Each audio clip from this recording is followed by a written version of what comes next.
Good morning, good afternoon, and good evening, everyone. Welcome to Last Brass Baseball's live commentary of Major League Baseball. Wherever you're at in the world, it's us going to be calling this game. We lost our mic connection there. I'm not sure if we have it back in check yet. We're going to have to do a quick little check on this one to make sure that we do have everything back in check. It is going to be our live commentary of Major League Baseball featuring the Texas Rangers and the Los Angeles Angels. Views are our opinions and are not affiliated with the Major League Baseball, the MLB, National League, the American. Hope that speaking fans around the globe can enjoy the game on YouTube and Twitch along with us. So hang tight, everybody. We'll be right back. We're going to get our end sorted out. We appreciate you guys for checking in here tonight. It is going to be Shohei Ohtani on the mound. We'll give you the starting lineups after this when we return.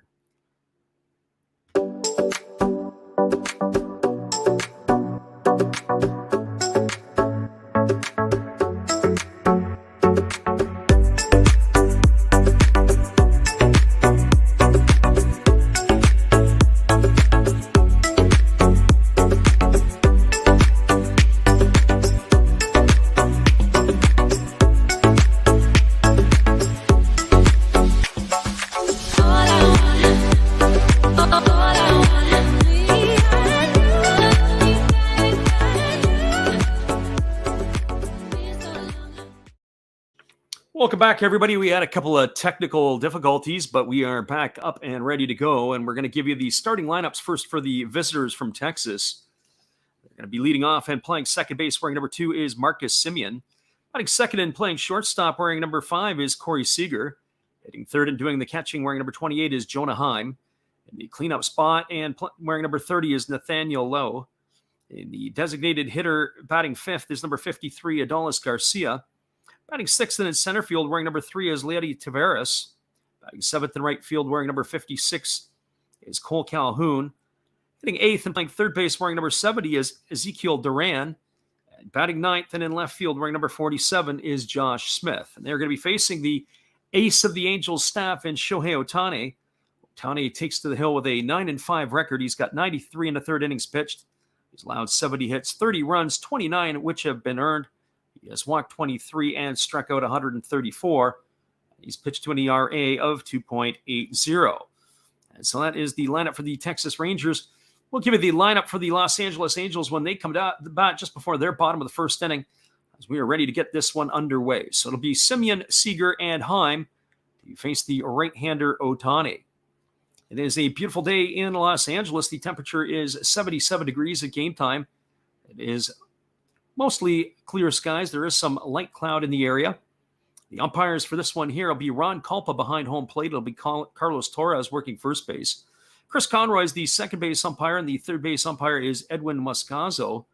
And now that Ohtani has completed his warm-up tosses, we are ready to get this one underway. So Semien, Seager, and Heim to face the right-hander Ohtani. For Marcus Semien on the season, he's batting .237. He's got 13 homers and 46 runs batted in. And he first pitches a fastball taken on the inside corner for a called strike. And the count is 0-1. We are underway in Los Angeles with the Angels and the Rangers. Ohtani checks his sign from his catcher Stassi. He holds set. Even though there's nobody on, he pitches from the stretch. There's a fastball swung on and fouled away. It's going to reach the seats over on the first base side. The count goes now to 0-2. Defensively for the Angels tonight, from left to right in the outfield, it'll be Brandon Marsh in left. The center fielder is Magneuris Sierra, and the right fielder is Taylor Ward. As Ohtani ready to deliver again, he kicks and fires, and there is a fastball swung on. This ball is grounded on one hop. It is taken by a diving Velasquez, or check that, David Fletcher, who's in the shift, but he's unable to make the exchange, and reaching safely is going to be Marcus Semien as he is aboard. That'll go down as a base hit. Nice play by Fletcher to have to dive to his left, but as he was on his knees, he couldn't make the exchange. And Semien is going to be aboard here with the first hit of the ball game, and that's going to bring up the shortstop, Corey Seager. For Seager, he's hitting .243. He's got 23 homers and 53 runs batted in. Both Semien and Seager began the year very quiet, but both have really picked up the pace over the last 6 weeks. Here's the pitch. It is a breaking ball that misses upstairs to Seager, and the count is 1-0. There's quite a few players in this lineup with double-digit home runs. In fact, 7 of the 9 starters for the Rangers have at least 10 homers or more. And Ohtani kicks and fires. It is a breaking ball that catches the outside corner, and the count goes even to 1-1. So 1 ball and 1 strike. Ohtani is off to an outstanding start this season on the mound. He broke the Angels team record a couple of starts ago for not allowing an earned run in over 30-plus innings. I believe it was 32 1/3, if I remember correctly. There was a fastball swung on and fouled away, and the count now goes to 1-2. So 1 ball and 2 strikes to Seager. Right-hander Ohtani has been outstanding, not just for him personally, but when the Angels have to get a win, he is what you define as an ace. The team is able to get themselves a win when he takes to the mound. Here's the 1-2 pitch. It is a split finger pitch that misses down, and the count now goes to 2-2 on Seager. Finish off that defensive alignment around the horn for the Angels. At first base, it's Jared Walsh. The second baseman tonight is David Fletcher, who's been out for a while. The shortstop is Andrew Velasquez, and the third baseman is Luis Rengifo. The battery is Ohtani and Max Stassi. Here comes the 2-2 offering to Seager. And instead, Ohtani flips it over to first base, and getting back easily to the bag is the runner, Semien. You have to keep an eye on Semien. He runs well. He's got 17 stolen bases on the year. One would think he's going to be a 2020 player for sure. The question will be is he going to have enough juice in the bat to get to 30? And there is a changeup swung on. This ball is lined into center field past the glove of the second baseman, or check that the shortstop, Andrew Velasquez. It's all a little bit crazy when you look at the shifts that they've got going on. They had Seager up to the plate. Luis Rengifo was over to the left. Actually, it was Rengifo who was in the shortstop position, but it split between he and Vasquez. As Semien rolled into second base, there was nobody at third. And then Velasquez had to take off over to third to make sure that he covered the base because he didn't want Semien to just take it at liberty. That's going to put runners at first and second. It's going to bring up the catcher, Jonah Heim. For Heim on the season, he's batting .262. He's got 12 homers and 36 runs batted in. The switch hitter bats from the left side against the right-handed throwing Ohtani. As the catcher, Stassi, has to make some adjustments. And he's up ready to go now. Seager gets his lead at first as Semien does at second. Heim digs himself in. One thing with Shohei Ohtani, he seems to have challenges being able to pick up the communication from the catcher as they use that electronic system. He checks the runner, Semien, at second. Here's the pitch. It is a breaking ball that drops in for a called strike, and the count is 0-1. When we've seen Ohtani pitch, he usually holds the glove up by his ear as he's getting the push button system or signs from the catcher. Ohtani checks the runner over at second base. He's holding set at the belt, and now he kicks and delivers. There's a breaking ball that drops in for a called strike, and the count is now 0-2 to Heim. So no balls and 2 strikes. Our friend Quaffs has popped in here tonight. We welcome you, and thank you for popping in. Pleasure to have you with us. This is definitely the one game we're going to do tonight. We may consider adding a Japanese game in later. I'm not 100% sure on that one. There's the 0-2 pitch. There is a breaking ball swung on it as line foul. It's going to reach the seats well past the first base dugout, and that's going to keep the count at 0-2 to Heim. But that is going to take Heim back to the dugout as he's got to get himself a new piece of lumber as he's broken that bat. So he's now going to get some new pine tar and dress the bat up the way that he likes it. It'll be Nathaniel Lowe who waits his turn on deck. There's a lot of power in this Rangers lineup. Again, Ohtani still battling with the earpiece that he has with the runners at first and second. So just as Jonah Heim went to get himself a new bat, Ohtani has his hat off and he's trying to adjust the system. Saw last weekend the Mariners and the Houston Astros, the players put those little communication pieces in the side of their hat. There's a fastball that misses inside, and the count is now 1-2. Whenever it is, it's not very comfortable because they're always battling with it, some of the pitchers more than others. Ohtani again holds the glove up to ear to get the communication. Now he's ready to go to work. 1 ball and 2 strikes to Heim. Semien gets his lead at second base. Ohtani checks the runner. And here comes the pitch. It is a breaking ball swung on and fouled away, and the count remains at 1-2. This is where usually the pitchers have to be attacked. You got to get to them in the first inning. Once they settle down, they get into a groove. That's the same with Ohtani. Ohtani is one of those ones, once he gets through the first inning, he becomes very, very tough. It's into a rhythm, especially as he's able to gain his release point and get comfortable onto the mound. So here comes the 1-2 offering now to Heim. He watches Semien at second, and now he delivers. It's a fastball swung on. This is lifted in shallow left field. It's going to get down for a base hit. Stopping at third is Semien as the ball is fielded by Brandon Marsh. Back-to-back singles here for the Rangers in the top of the first has the bases loaded, and that's going to bring up Nathaniel Lowe.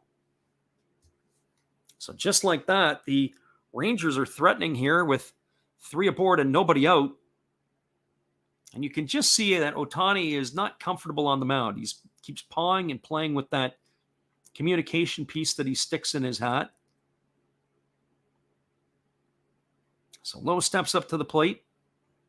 He's batting .274 on the season. He's got 14 homers and 42 runs batted in. Former Tampa Bay Ray waiting on the first offering here from Ohtani, who takes a deep breath. Checks Semien over at third, and now he delivers. There's a fastball that misses upstairs, and the count is 1-0. 1 ball and no strikes to Nathaniel Lowe. This is a battle of the teams in the American League West. 2 teams that are going in completely different directions. The Texas Rangers have played much better lately under the guidance of their manager, Chris Woodward. They're 43-54. I will say they've lost 2 of their last, or only won 2 of their last 10. There's a breaking ball that drops in for a called strike that counts 1-1. It's a little bit deceiving. They lost a couple of tough 1-run games to the Mariners. On the other side of the coin, you've also got the Los Angeles Angels, who had that massive losing streak. They're 4-6 in their last 10, but they're a game behind the Rangers in the standings, and they've been pretty much free-falling for the last, well, pretty much since the firing of Joe Maddon. There's a breaking ball that drops in for a called strike, and the count is 1-2. We've seen their lineup. They're missing Mike Trout. That's a big loss. They also were been without some of their regular players. Joe Adell's not in the starting lineup tonight. And here comes the pitch. It is a split finger pitch that misses down, and the count goes to 2-2. David Fletcher's in the lineup tonight, but he's been out for quite a bit of the season. As he gets his return, he's an integral part of the, not just the offense, but the defense for the Angels. So 2 balls and 2 strikes.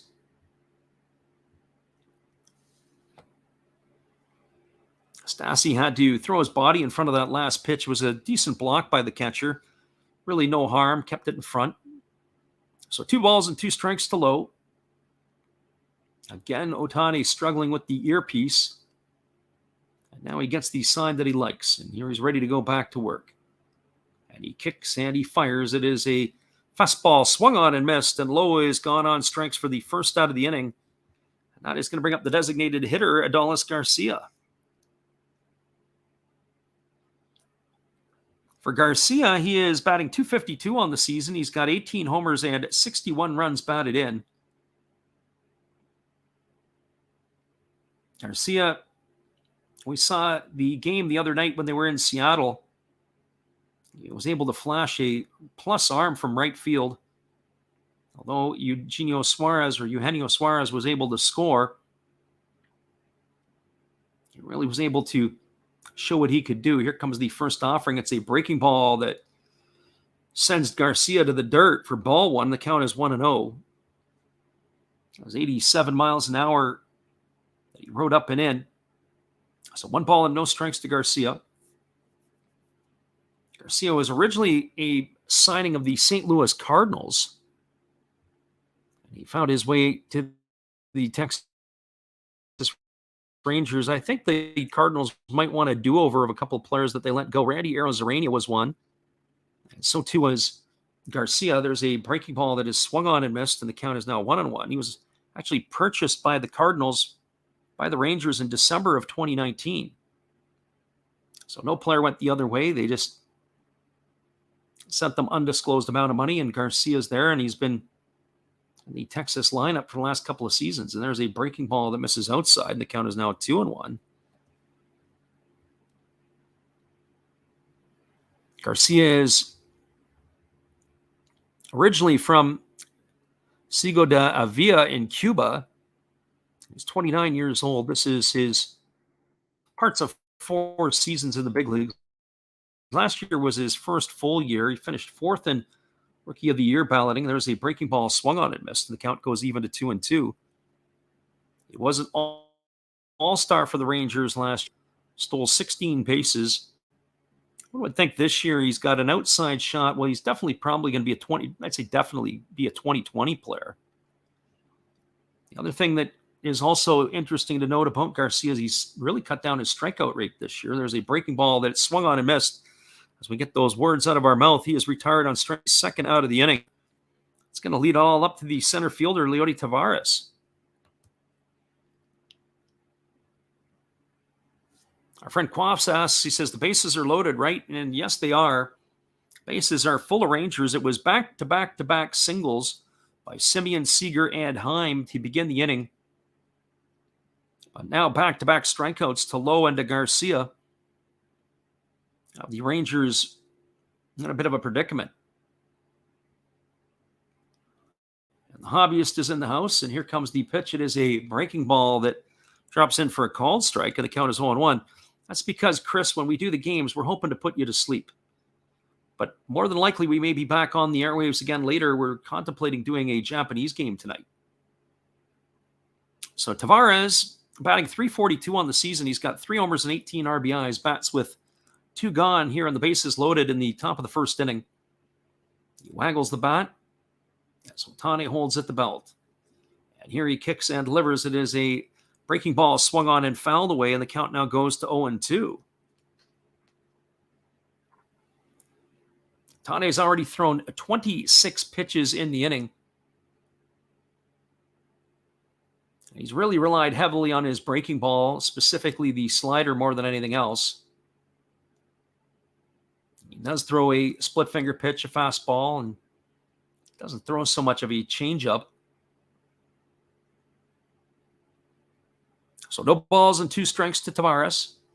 Ohtani holds at the belt. And here comes the offering. It is a split finger pitch, swung on and missed. And Taveras has gone down on strikes for the 3rd out of the inning. So the Rangers threaten. They load the bases with 3 consecutive singles, but they don't score. There were no runs, 3 hits, no errors, and 3 runners left the board. We are now through a half inning. It is the Texas Rangers nothing, the Los Angeles Angels coming to bat. Stick around, everybody. We'll be back with the call at the bottom of the 1st inning. Shohei Ohtani will be leading it off. Hopefully you guys will be with us for that. Stick around. We'll be right back after this from our friend Steve Rademacher. Hello, guys. Thank you for joining Freddie here on his baseball game. And I'm Steve Rademacher, and my channel is really all about everybody, including all my international friends. We have such stuff as non-sport packs from Canada, the OP Cheese. We have the Greek Freak. We have money from around the world. We have Lira. We have Yen. We have francs. We have pounds. We have Deutschmarks. We have all kinds of cool stuff like that. We even have some cooler things like Japanese women wrestlers and OPC baseball cards where I cannot read the back.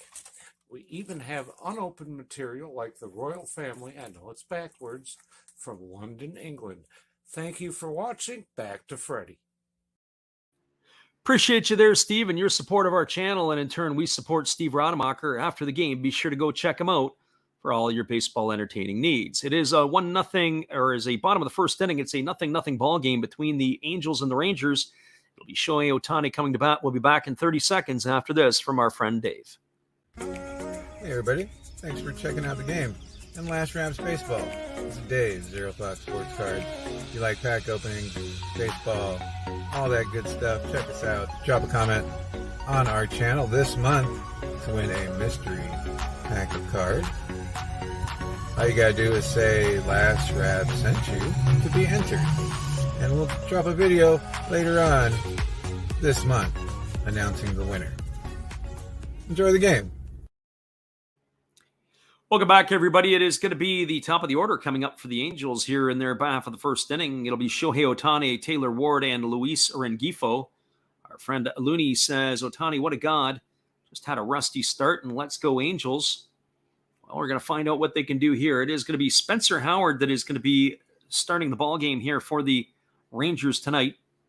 We didn't give you the batting order for the Angels at the top of the stream as we had some issues with our mic, and we will do that for you here in a moment.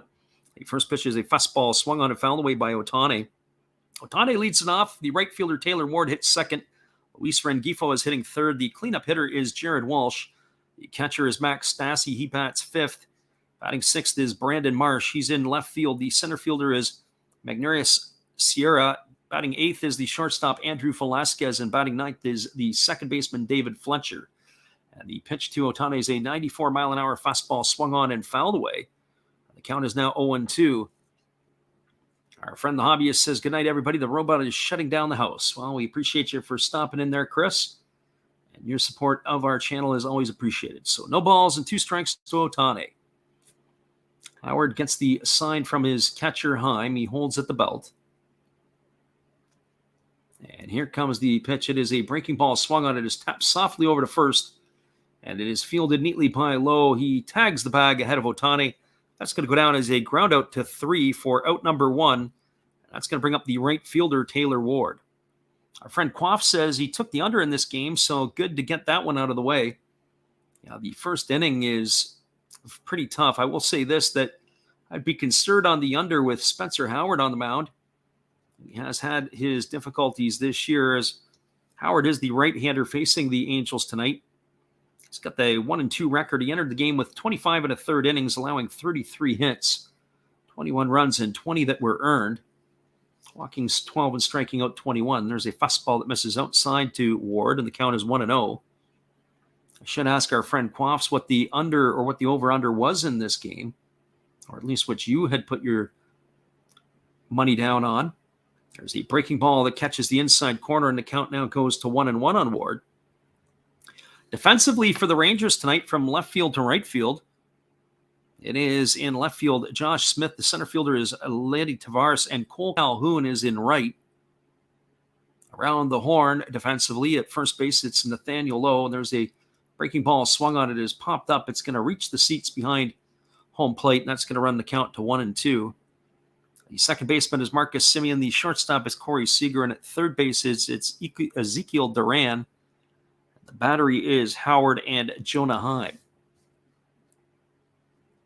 Our friend Quaff says that it was 7.5 that he put it down on.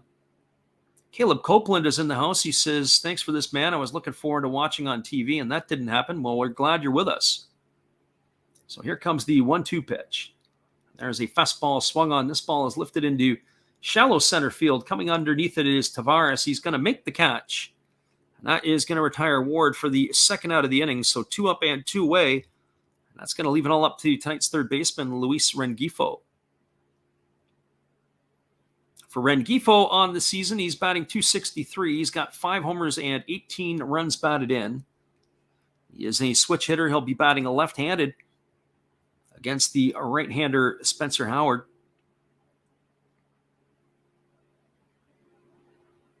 Former Angel Cole Calhoun patrolling in right field for the Texas Rangers tonight, giving Adolis Garcia the night off. Garcia, of course, was in the lineup in right field for the Rangers the other nights, a couple of nights there in Seattle. There's a breaking ball that drops in, and it's taken for a called strike.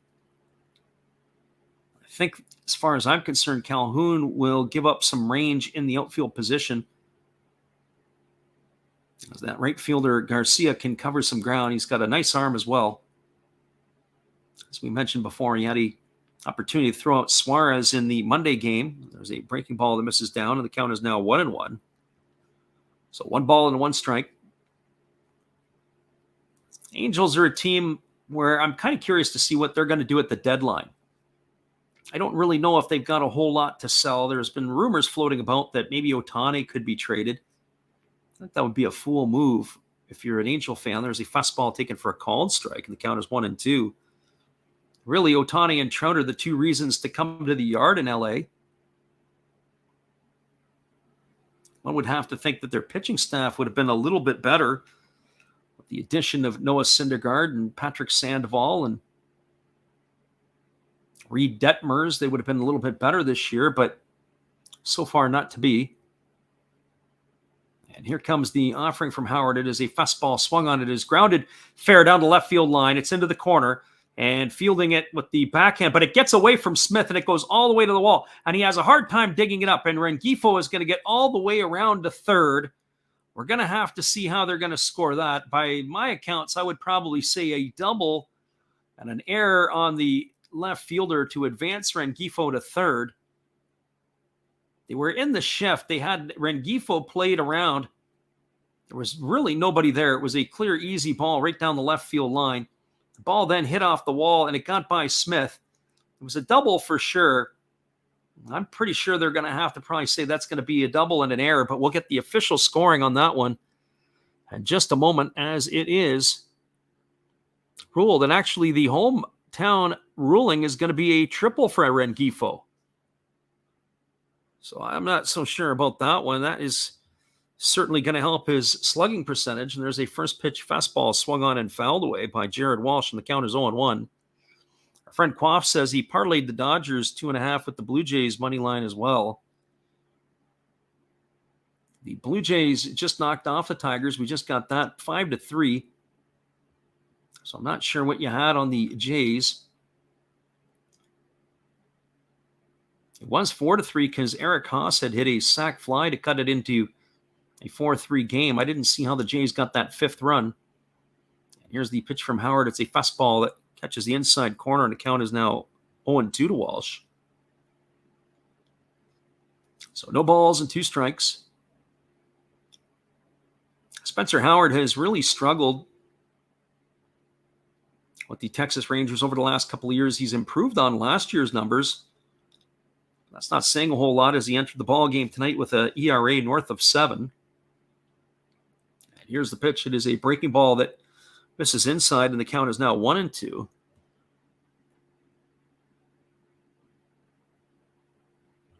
Texas, in some ways, have been pitching starved. Went out and signed John Gray in the offseason, and they acquired Howard from the Philadelphia Phillies with John Gessner and Kevin Gowdy, a couple of minor leaguers. For Hans Krause, Kyle Gibson, and Ian Kennedy, there's a fastball that misses down and in, and the count is now 2-2. If you would asked me when the trade happened, I would have said that. Why would the Phillies have given up on Spencer Howard? But really, he hasn't been able to hit his seam. Spencer Howard originally was a draft pick in the 2nd round of 2017 from Cal Poly. And it is his birthday today, by the way, 26 years old. There is a breaking ball that misses down, and the count now goes to 3-2.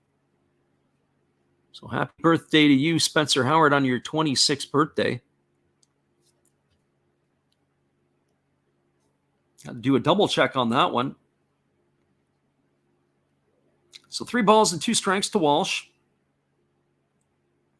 He waggles the bat, waiting on the offering here from the right-hander Howard. He holds set at the belt. And now he kicks and delivers. It is a fastball swung on. This ball is belted to right field, but right to the right fielder Calhoun, who makes the catch. Walsh hit it hard, but on a line right to the right fielder, and that is going to do it here in the bottom of the 1st inning. There was no runs in the inning. There was a hit. There were no errors, and there was 1 runner left aboard. We are now through one complete. It is the Texas Rangers nothing, the Los Angeles Angels nothing. Stick around, everybody. We'll be back with the call just a couple moments after this from our friend Steve Rademacher. This is Steve Rademacher, and I'd like to introduce you to my channel if you haven't seen it before. These are all the things I enjoy: sports, autographs, relics, non-sports Hall of Famers, pseudo-sports, Star Wars. That's my channel name and my name, and I would really appreciate it if you would come check me out and maybe even subscribe if you like it. Thank you for that for now, and back to your ball game.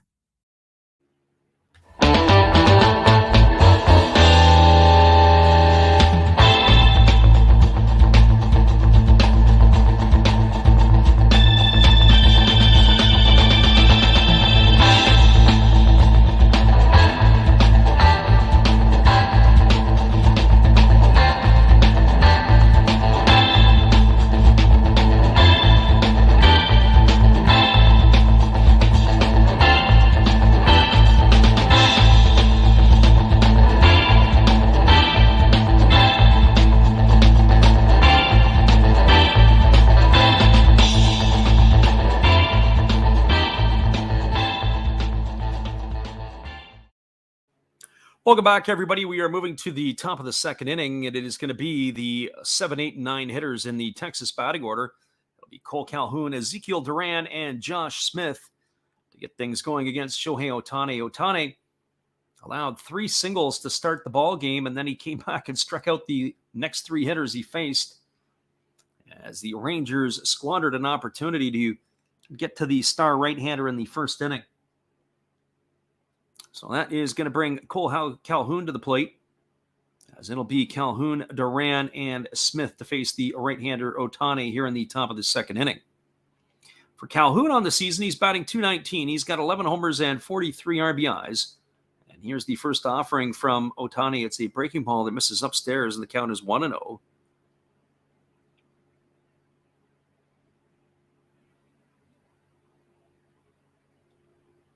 Eleven of the last 12 pitches of the first inning were sliders used by Ohtani tonight. There's a breaking ball that is swung on and missed, and the count is now 1-1.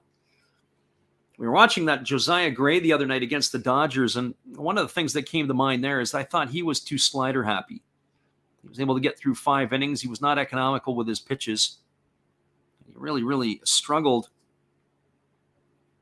in that sense to be economical, and once he got through the 5th inning, he was done. There's a breaking ball swung on and fouled away, and the count's 1-2 to Calhoun. Sometimes pitchers, they fall in love with their breaking stuff early, start showing it, whereas rather than establishing both sides of the plate and throwing their fastball and getting that over, you start to fall in love with that breaking stuff. So here's the 1-2 offering from Ohtani as he gets the sign from his catcher, Stassi. The 1-2 is on its way. He kicks and fires. It is a breaking ball swung on and fouled away, and the count remains at 1-2 strikes. Duran and Smith to follow here in the top of the second inning. It was 27 pitches by Ohtani in the first. He had to really work there. But ironically, even though he threw 27 pitches to the 6 hitters, nobody went to a full count. And here comes the pitch from Ohtani. It's a split finger pitch that misses down, and the count now goes to 2-2. So 2-2 strikes. Again, as we mentioned, we are going to be on the air tomorrow evening and on Saturday evening, North American time, to call the second and third games of the series between the Fukuoka SoftBank Hawks and the Saitama Cebu Lions. So hopefully you guys can join us for that. Here comes the 2-2 pitch from Ohtani. It is a breaking ball swung on and fouled away, and the count remains at 2-2. So 2-2 strikes. Ohtani gets a new baseball, and now he's got to go do some shoe work. He's tying the shoe, and I'll have a little break here. The 33 pitches tonight, almost 2/3 of the pitches have been sliders from Ohtani. So here comes the offering now to the left-handed hitting Calhoun. He waggles the bat. Ohtani holds at the belt. And now he kicks and fires. It is a fastball swung on and missed. And Calhoun has gone on strikes for out number 1. That's the 4th batter of the Rangers retired in a row by strikeout, and that's going to bring up the third baseman, Ezekiel Duran.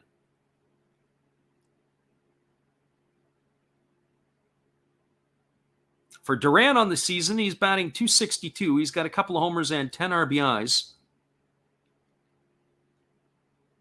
We were doing our homework on some of these players. Duran was one of these players that was involved in the trade for Joey Gallo. Glenn Otto, who got the start the other night, and Josh Smith in left field all came over as part of the trade for Gallo. There's a breaking ball that misses inside to Duran for ball 1, and the count is 1-0. So to get 2 players that are in your starting lineup and a starting pitcher in return for Gallo, I think that's a win-win for the Rangers. There's the split finger pitch swung on and missed, and the count now goes to 1-1. I'm interested to see what the Yankees are going to do here before the deadline, if they're going to add another arm, specifically a starter. There's a breaking ball swung on it. Is lifted into shallow left field. Racing back on it is the shortstop Velasquez. He makes the catch. And that is going to retire Duran for the 2nd out of the inning. It's only the 1st out recorded in the field of play. It's going to bring up the left fielder, Josh Smith. For Smith on the season, he's batting .210. He's got a homer and 11 runs batted in. This is his first time to the plate tonight. It is a big boon for the Angels to have David Fletcher back in the lineup. He hasn't played since May the 7th. Missed 69 games. There's a first pitch breaking ball that misses outside to Smith, and the count is 1-0. So with Fletcher and Velasquez up the middle, they moved Rengifo over to third. The defense for the Angels is fairly strong. It'd be a boost for them for sure. And here comes the pitch. It is a fastball swung on and fouled away, and the count is now 1-1 to Smith.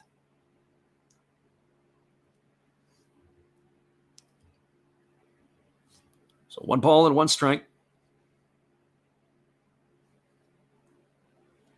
David Fletcher, a 5-year contract last year. Still got quite a bit of time left. Be a cog in this Angels lineup for a bit. Now again, Ohtani, who's struggling with the communication system, wants the signs again from his catcher, Stassi. And here comes the pitch. It is a breaking ball that misses up and away, and the count goes to 2-1. So 2 balls and 1 strike.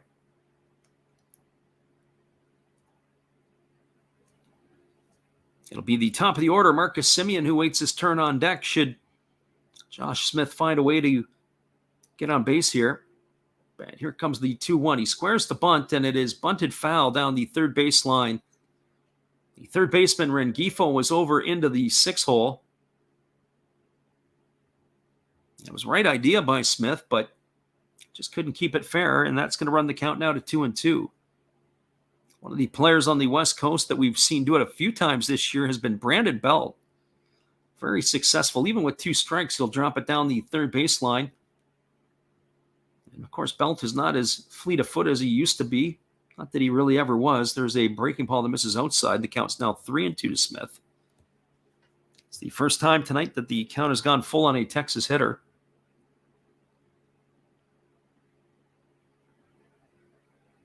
Quaffs asked the question, do you think the Angels still have a chance to make the playoffs? In my mind, only mathematically. If you are going to go and take some money and put it on the Angels to make the playoffs, I don't think so. I'd be shocked. I think that big losing streak that they had earlier this year, and there was a breaking ball swung on and missed. That's going to retire Smith on strikes for the 3rd out of the inning. I'll pick up my thoughts on the Angels and their playoff chances when we return, but there were no runs, no hits, no errors, and nobody left the board. We're through 1.5. It is the Angels nothing, the Rangers nothing. Stick around, everybody. We'll be back with the call at the bottom of the 2nd inning when we return. We appreciate you all for being here. Hang tight. Here is our good friend, Steve Rademacher, once again. Be sure to check out his channel after the game. Hello, guys. Steve Rademacher coming at you. I'm having my 500 subscriber giveaway if we get there by the end of this year. That's my name and my channel, Steve Rademacher. All you have to do is be publicly subscribed, and then you can enter to win once we hit the magic number. Either an unopened, still sealed box of Star Trek official trading cards, Next Generation and Original Series. If that's not your cup of tea, we have Fleer Adrenaline with a Deerdick rookie card. I have pulled out an autograph from one of these, and there are relics. If that's not your thing, how about an unopened box of 1987 Donruss Baseball? Just come watch me, subscribe, and enjoy the show. Thank you. Appreciate you, Steve. We'll be back in just a moment with the call of the bottom of the second inning. Hang tight, everybody. 0-0, Rangers and Angels.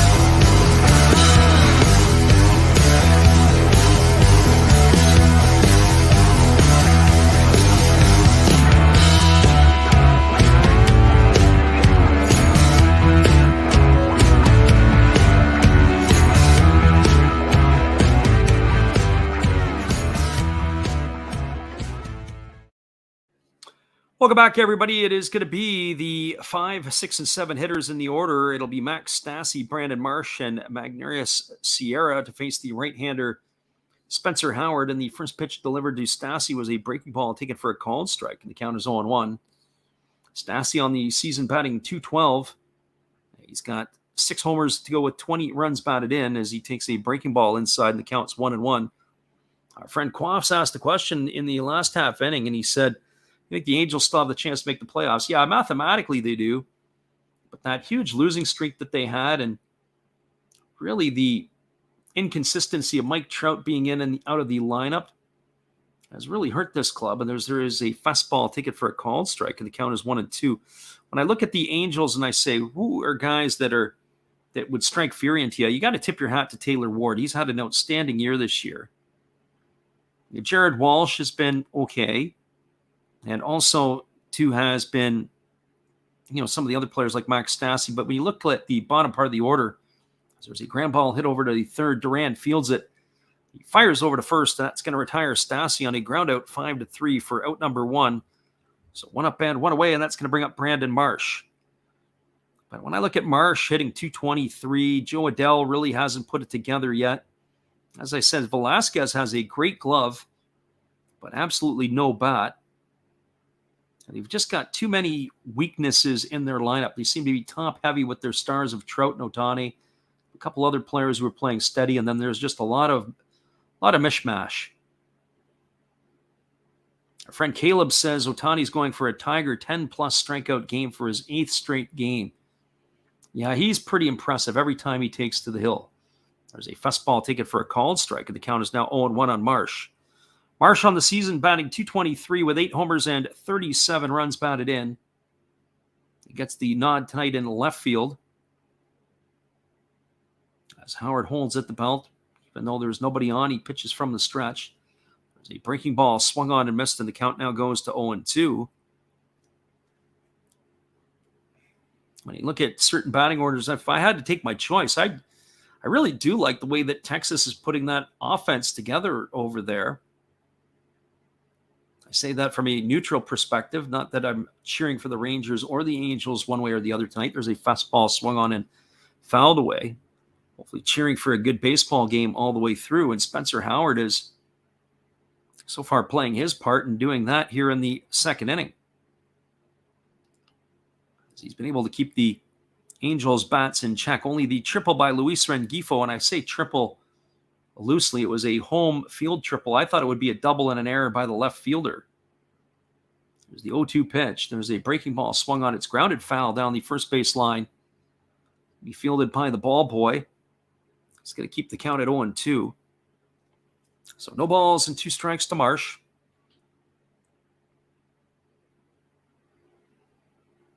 As we mentioned in the last half inning, it was Spencer Howard's birthday today at 26 years old.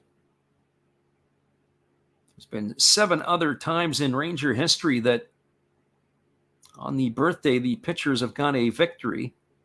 There's a fastball that misses outside, and the count is now 1-2 to Marsh. So maybe this will be the day that Howard figures it out a little bit, because he's a clog that would be important. He's a big, strong fellow who throws hard. Texas Rangers could use this in their starting rotation for sure, as there's a breaking ball swung on and fouled away. Count remains 1-2 to Marsh. You think of some of the other starters that the Rangers have. They've got John Gray. They gave a huge deal to in the offseason. I think of a couple others. They have Dane Dunning, who came over last year from the White Sox organization. Martin Perez has been outstanding for them this year. It's sort of a homecoming for him. And there's a fastball on the inside corner that Marsh takes for a called third strike. He stood there like the house by the side of the road and watched that go by for out number 2.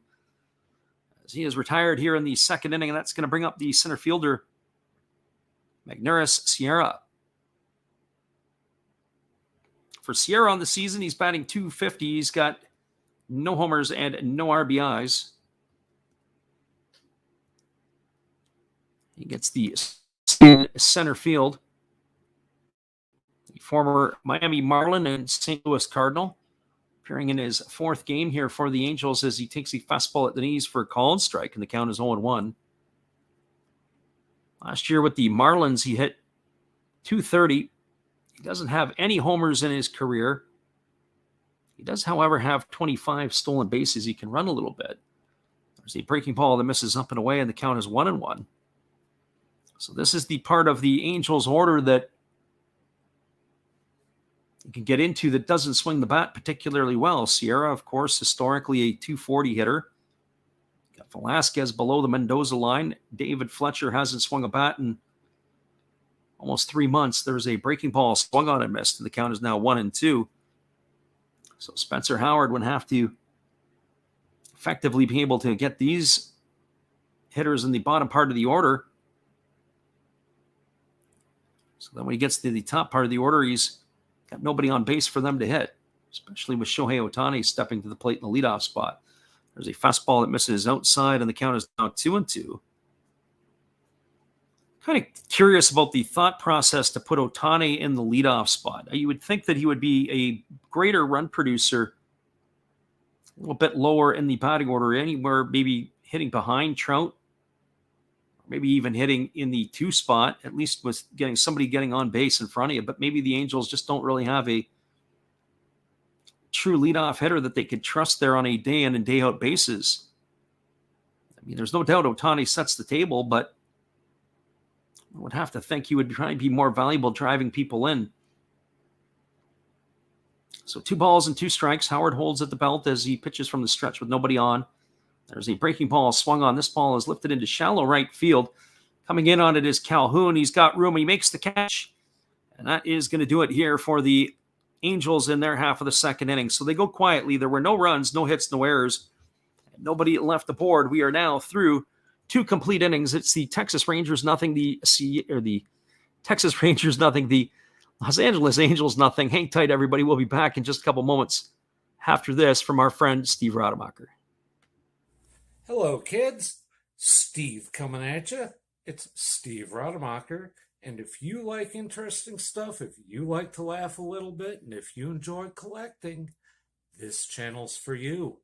If you like non-sport cards, we have them. You like pseudo-sport cards, we open them. Even if you like entire boxes of completely pointless stuff or other sports, we have everything here. I drop a different video every day, and there's always a theme to it, from No Filter Friday to Saturday morning cartoons, even Sunday shoutouts. Once in a while, we'll get a little froggy and show Money Money Monday, where I showcase a bunch of my currency. We have Legos, we have Star Wars, we have a good time. We even have my brother on Takeover Tuesday. Be there or be square. Back to Freddy. Appreciate you, Steve, and your support of the channel. And in turn, we support Steve Rademacher. Be sure to check out his Money Money Monday, his Takeover Tuesday, even his No Filter Friday. It is not for the week, or his Saturday morning cartoons. We'll be back in 45 seconds with the call after this.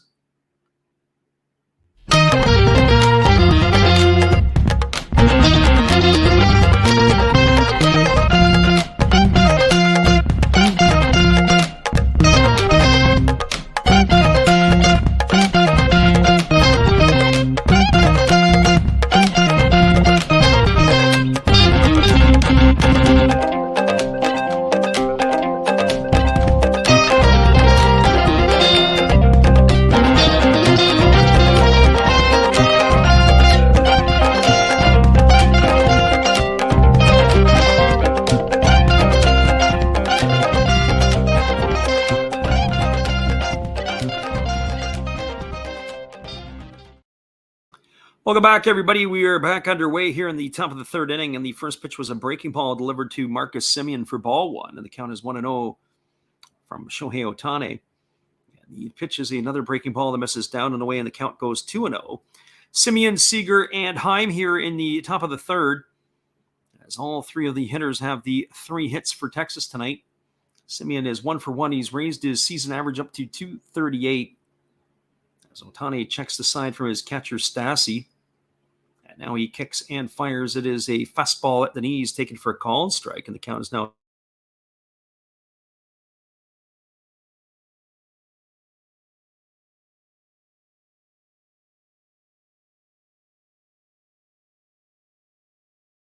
up 2-1 here. He propelled himself into a big contract. The Blue Jays All-Star. There's a fastball that misses down and away, and the count is now 3-1. He was a Gold Glove winner and a Silver Slugger. At the age of 30 years old last year, he really did it all for the Jays. Hit 45 homers and drove in 102. And there is a changeup swung on and missed. The count now goes 3-2. One would have to say that's got to be a product of the ballpark in Toronto. It is a bit of a launching pad where guys go over there and they start to have career numbers. So buyer beware when you're making a trade with the Blue Jays for offense. Some of those numbers are a little bit inflated. There's a split finger pitch that swung on. It has popped up over on the right side. Back up underneath it is David Fletcher, and he's going to make the catch. That is going to retire Semien for the first out of the inning. Not bad. One away, and that'll bring up the shortstop, Corey Seager. Just to finish off there on Semien, as he was a Gold Glover and Silver Slugger All-Star, all for the first time in his career. He did finish third in MVP balloting. He also finished third in MVP balloting back in the 2019 campaign for Oakland. But he was not even named an All-Star in that season. There's a fastball that misses inside to Seager, and the count is 1-0. Seager tonight, 1 for 1. He singled back in the first inning. He's pulled his average up to 245. Here's the offering from Ohtani. It is a breaking ball that misses outside, and the count is now 2-0. So 2 balls and no strikes. Seager, too, finally settling in his Texas surroundings. Spent the first 7 years of his career with the Dodgers. Was a career 297 hitter in Los Angeles. There's a fastball swung on it, is fouled off into the shin of Seager, and the count goes to 2-1.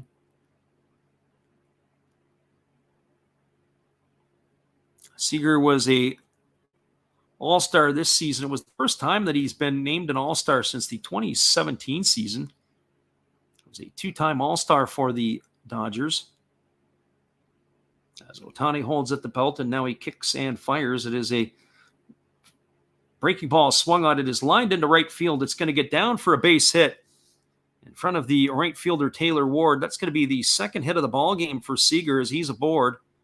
It's going to bring up the catcher, Jonah Heim. So Seager has got Ohtani's number tonight. 2 for 2 he is, and that'll bring Heim to the plate. The switch hitting catcher had a base hit his first time up. He's raised his average up to 265. Heim was involved at the trade with the Texas Rangers with the Oakland Ball Club. It came with Chris Davis. Going the other way was the Elvis Andrus portion of the deal. But Heim is the one who has stayed, as Chris Davis's career is, all intents and purposes, pretty much over. There's a fastball that misses upstairs for a ball, and the count is 1-0. He was not able to replicate what he was able to do in Oakland. Quaffs says, what's the music played during the breaks? We just all have all kinds of stock music. There's nothing really there.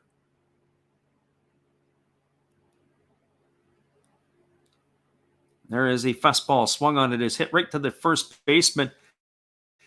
It is fielded by the first baseman, Walsh. He throws to second for one. A nice pick by the shortstop, Velasquez. They go back to first for a double play. That's going to go down for a ground out, 3-6-3. That is going to retire Heim on the trail side. So for the Texas Rangers in their half of the inning, they had no runs, they had a hit, no errors, and nobody left. As that is a double play ball by Heim. We're now through 2.5. It is the Texas Rangers nothing, Los Angeles Angels nothing. Stick around, everybody. We'll be back in just a couple moments after this from our friend Matt. Be sure to check out Matt after the game. Good evening, ladies and gentlemen. Namaste. Hey, I hope you guys have been enjoying the game. My name is Hollis. I've got a YouTube channel called Another Hollis Build. I love baseball cards. I open up brand new product for you guys. I open up old stuff. I do breaks. I do auctions. All kinds of stuff concerning baseball. I'm Friars faithful, Padres to the end. I also love Garbage Pail Kids and my animals. I have a ton of animals. It's like a mini petting zoo here around my house. I also love my city. San Diego, baby. I'll take you all around the city and show you what's up. If you guys dig stuff like that, cruise on over and check it out.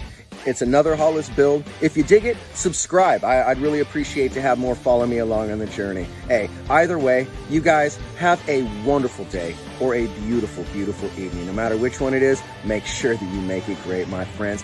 Big up Last Raps Baseball. Yeah, Freddie, let's go. One love and peace. Yeah, man.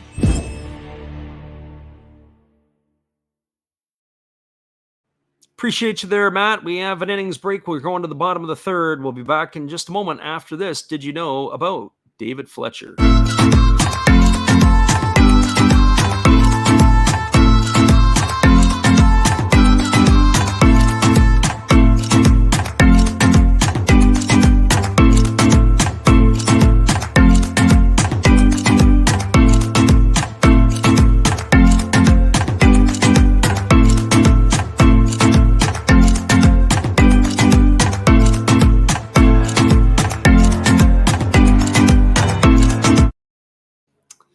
Welcome back, everybody. It is going to be Andrew Velasquez, David Fletcher, and Shohei Ohtani.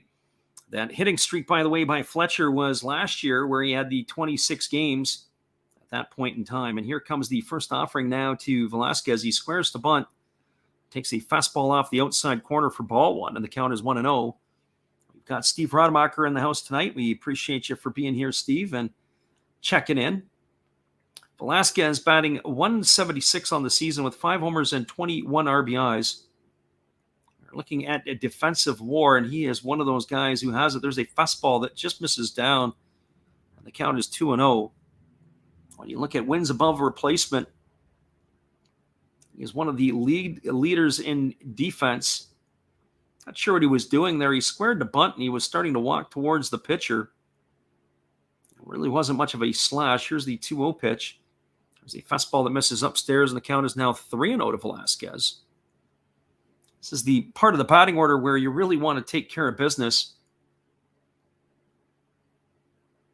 as you want to be able to knock off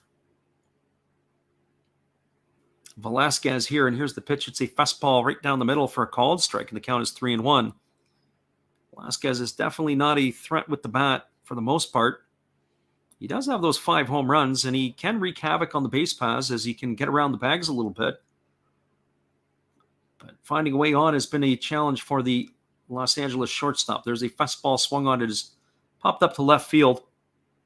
Moving underneath it is Smith. He's going to make the catch. That is going to retire Velasquez for the first out of the inning. One up and one away, and that'll bring up the second baseman, David Fletcher. This is Fletcher's first game. He's since May the 7th. He's missed 69 games. He's batting .158. He's got no homers and 2 RBIs. Had an issue with his hip. Sidelined him for a better part of almost 3 months. Here's the first offering. It is a breaking ball swung on. This ball is lined to left field. It's going to get down for a base hit. Digging hard, rounding first, heading for second is Fletcher. The throw from Smith is not going to be in time as he's got himself a one-out double. That was a hustle double by Fletcher. He was giving her hard right out of the box, so welcome back. Much needed shot in the arm for the Angels with David Fletcher getting himself a double. It's going to bring up the top of the order in Shohei Ohtani. For Ohtani tonight, he is 0 for 1. He grounded out to the first baseman to lead off the ball game. His average has dipped to 256. Ohtani's got those 21 homers and 59 runs batted in. David Fletcher is a type of player I do like to watch. He's a scrappy player. He hustles hard. He tries to play the game the right way. There's a breaking ball swung on it. It's grounded softly over to second. Simeon fields it. He throws to first.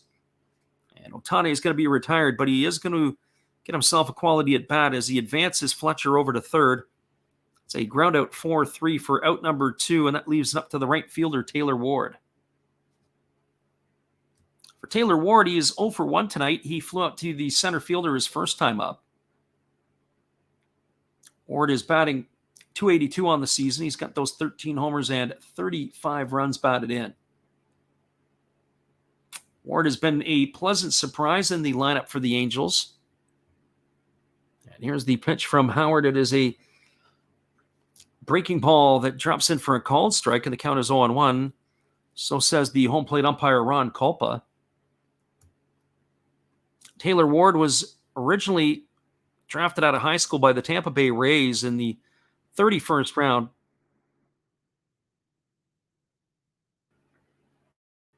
He was redrafted by the Angels in the first round of the 2015 draft. A breaking ball that misses outside, and the count is now 1-1 strike to Ward. This is Ward's opportunity to play every day. Last year, he got a chance to play quite a bit, and he had 8 homers and 33 RBIs, a bit of a late bloomer, so to speak. There's a fastball that catches the outside corner, and the count is now 1-2. They often say about players, by the age of 25, if you're a prospect, after the age of 25, if you haven't delivered on your returns, you become a suspect. Well, Ward last year started to put it together as he hit .250 with 8 homers and 33 RBIs. This year he's exceeded highs in all categories. There's a fastball taken for a called third strike. And Ward is retired for out number 3, and that's going to do it here in the third inning for the Angels. They strand a double by David Fletcher. There was no runs, 1 hit, no errors, and 1 runner left aboard. We're now through 3 complete. It is the Texas Rangers nothing, the Los Angeles Angels nothing. Stick around, everybody. We'll be back with the call at the top of the 4th after this. We appreciate you guys all for being here. Here is our friend Dave. Thanks for checking out Freddie and Last Raps Baseball. It's time to announce the winners of this month's mystery pack. Boom! Josh S., you're the winner. Congratulations.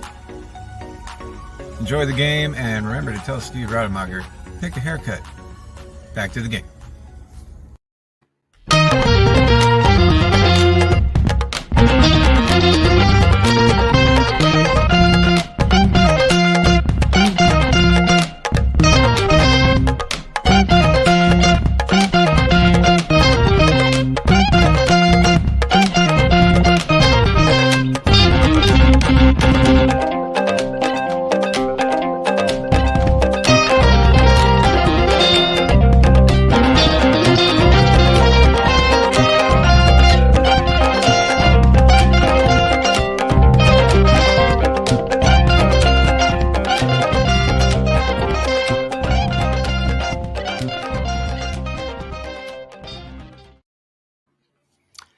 Welcome back, everybody. We appreciate y'all for being here. It is going to be the top of the fourth inning. It'll be the heart of the Texas Ranger batting order to come to bat.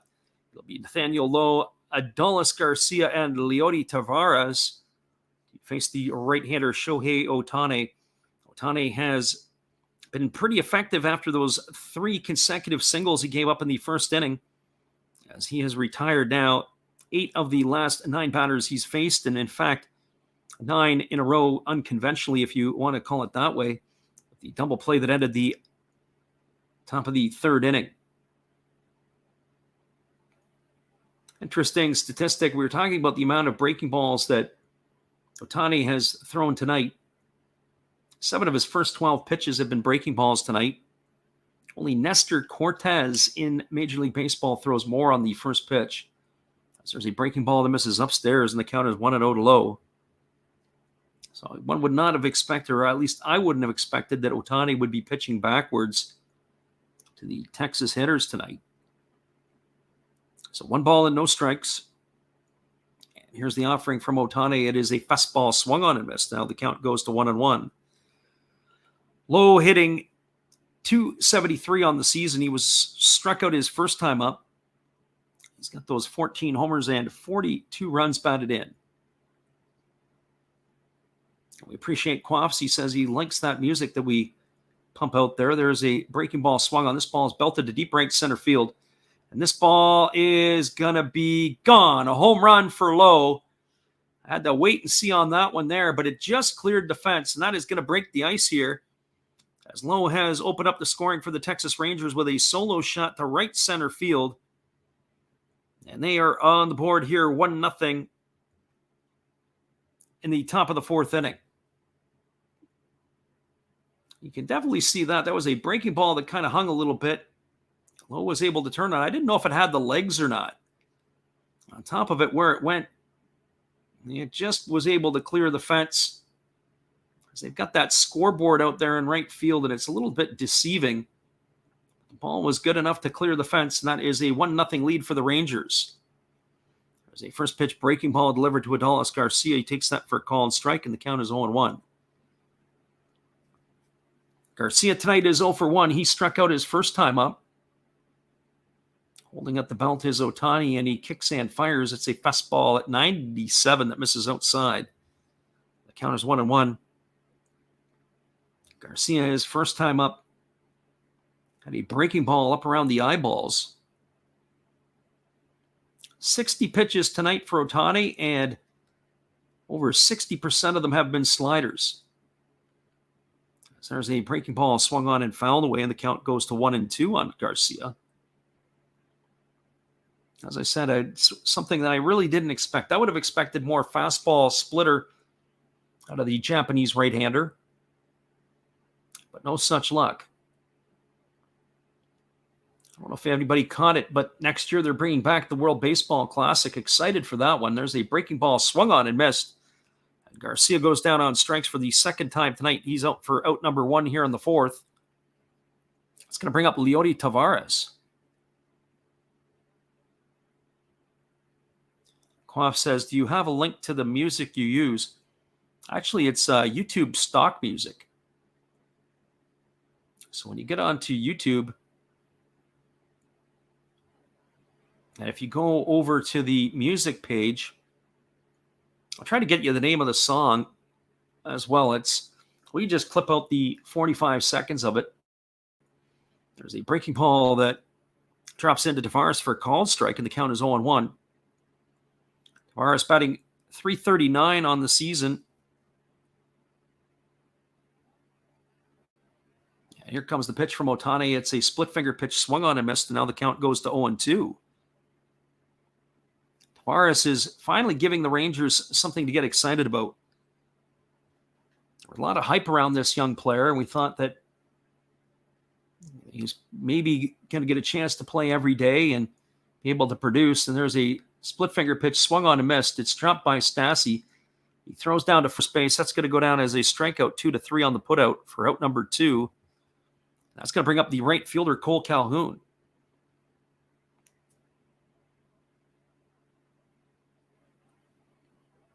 So as I said to Quaffs there in the chat, we'll have to get you the name of the song. You can look it up and even download it yourself. We just take segments of the certain songs. So Calhoun tonight is 0 for 1. He struck out his first time up. On the evening tonight for Otani, he's now got 7 strikeouts.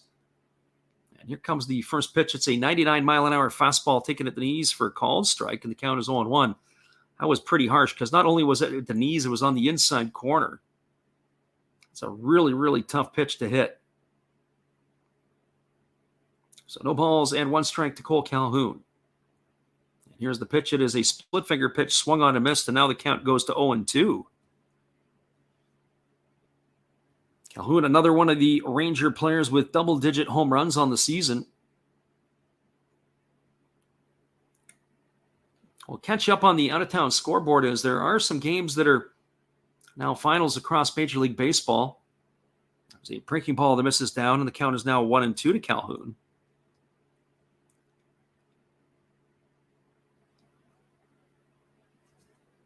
Otani has settled in here. He seems to be adjusted. That first inning was a bit of a chore.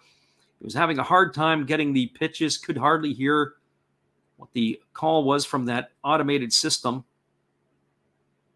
Now he's got no issues in the adjustment. It seemed to rattle him a little bit, and there's a split finger pitch and misses down, and they appeal down to the third base umpire, and they said he went. That was Edwin Moscoso, who goes up with the right hand, and that is going to do it, as Calhoun is gone on strikes for out number 3. So for the Rangers in their half of the inning, there was 1 run on 1 hit. It was the home run by Nathaniel Lowe. There was no errors and nobody left the board.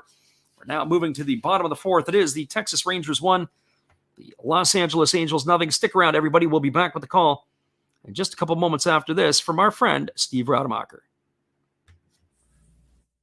Domo arigato. Sorry if I mispronounced that. I'm new at this. Thank you for watching Last Raps Baseball. Tell all your friends and family to come check him out, ask some questions during the telecast, and give him a good sub and a thumbs up. And this is Steve coming back at you, and some new things on my channel. Star Wars figures that everybody likes. We have Mad magazines from the 1970s. We try to avoid the Noid. And for your pleasure, once in a while, we can open up Michael Jackson if you want, the cards. We have Elvis. We have Sadahar O. We love everything that is everything, so we even have the Beatles fighting with lightsabers. Look at that, John and George. Once in a while, we'll even have my brother take over my channel on a Tuesday. So once again, everybody tell your friends, come see Freddie at Last Raps Baseball. And right now, I'm going to kick it right back to you, Freddie. Appreciate you there, Steve, and your support of the channel. And in turn, we support Steve Rademacher. Be sure to check him out after the game. We'll be back in 30 after this. Hang tight, everybody.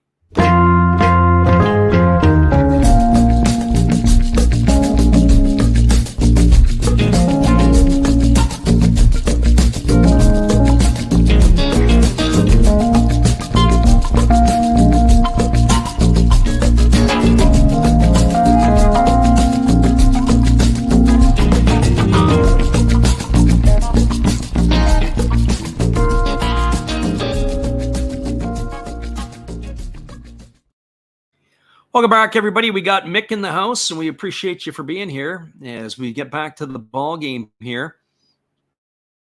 And the first pitch is a fastball delivered to Luis Rengifo. He lifts a fly ball down the left field line. Cruising over underneath it in foul territory is Josh Smith, and he makes the catch. And that is going to retire Rengifo for the first out of the inning. 1 up and 1 away. And that is going to bring up the first baseman, Jared Walsh. Our friend Mick says, are you doing any NPB tonight? Tomorrow and the Saturday and Sunday Japanese games for sure. Tonight I'm 50-50, and I have to tell you, well, it's going to depend on how this game goes and if we can get a nap on the in-between. If I can get a nap on the in-between, then we will look to call the Hawks and the Lions that entire series. There's a first pitch breaking ball delivered to Jared Walsh that misses outside. The count is 1-0. Walsh tonight is 0 for 1. He flew out to right field his first time up. Walsh is batting .243 on the season. He's got the 13 homers and 41 RBIs. So here's the pitch. It's a fastball swung on and lifted foul down the third base line, and the count is 1-1. Yeah, so a lot depends on how this game goes. This game's got a pretty good tempo and pace to it right now, as we're pretty much about not even 90 minutes deep, and we're already in the bottom of the fourth inning. So as long as these two pitchers continue to roll and we're able to get the outs that we need here, and there's a fastball taken for a called strike, and the count is now 1-2. And that would allow us to be able to get a break on the in-between, get a little bit of a nap, and get up and call that game in the middle of the night. It'll be a late addition to our schedule. So Walsh should be followed by the catcher, Stassi here. Here comes the 1-2 offering from Spencer Howard.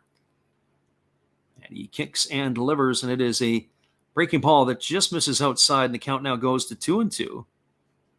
I have to say that this start here by Howard, a little bit unexpected. I know our friend Quaffs over here earlier was saying that he took the under on this game, and when the game started, I would have raised my eyebrow on that. Not that Otane wouldn't be giving you the under, but my one I would have said would have been the right-hander Spencer Howard. Would he been able to help you in the under? There was a fastball swung on and fouled away.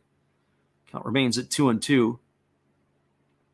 50 pitches so far for Howard. He's been very economical, only 44 through the first three. I always like to say, if you're working at 15 pitches or below per inning, you're doing pretty good. So here comes the 2-2 offering now as he kicks and fires. It's a breaking ball missing down, and the count is 3-2. So 3 balls and 2 strikes.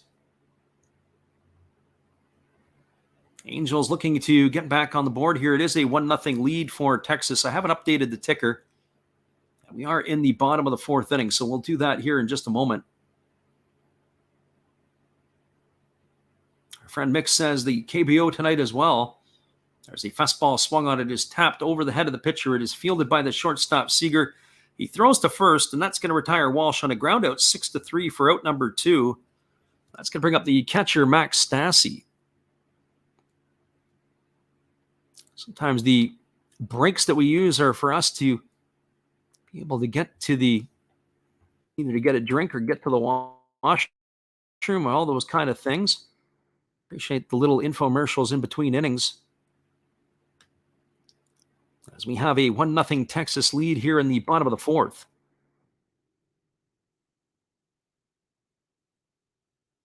That brings up Stassi to the plate. He's 0 for 1 tonight. He grounded out to third his first time up. There's a breaking ball swung on and tap foul over on the third base side. The count is 0-1. Our friend Mick says he's sipping on some scotch. John Barr and listening. Oh, we appreciate you for that. I think if I was sipping on some scotch, I'd be asleep in about another inning. So no balls and 1 strike to Stassi.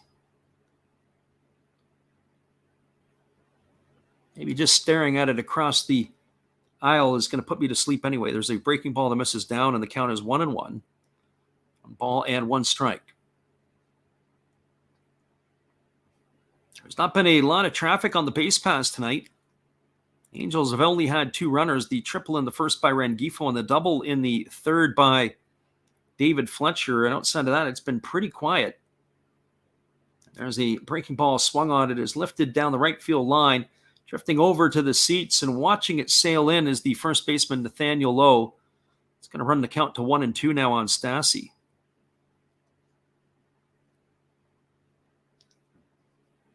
So 1 ball and 2 strikes.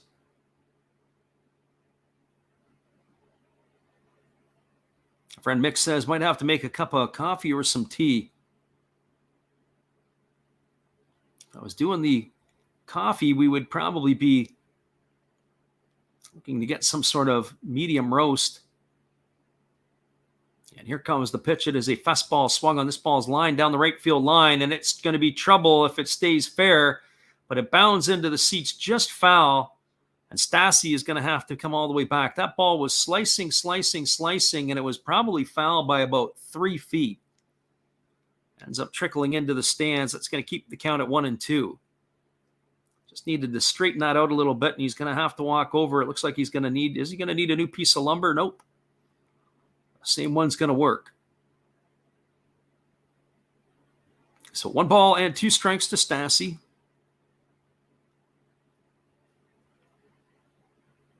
He waggles the bat.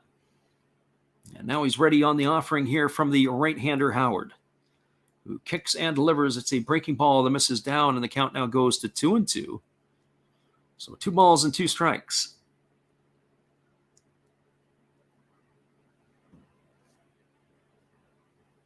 Howard is sporting a mustache here across the top of the upper lip. He's got himself a pretty good duster going. Here comes the 2-2. There's a breaking ball swung on. It's tap foul behind home plate, and the count remains at 2-2.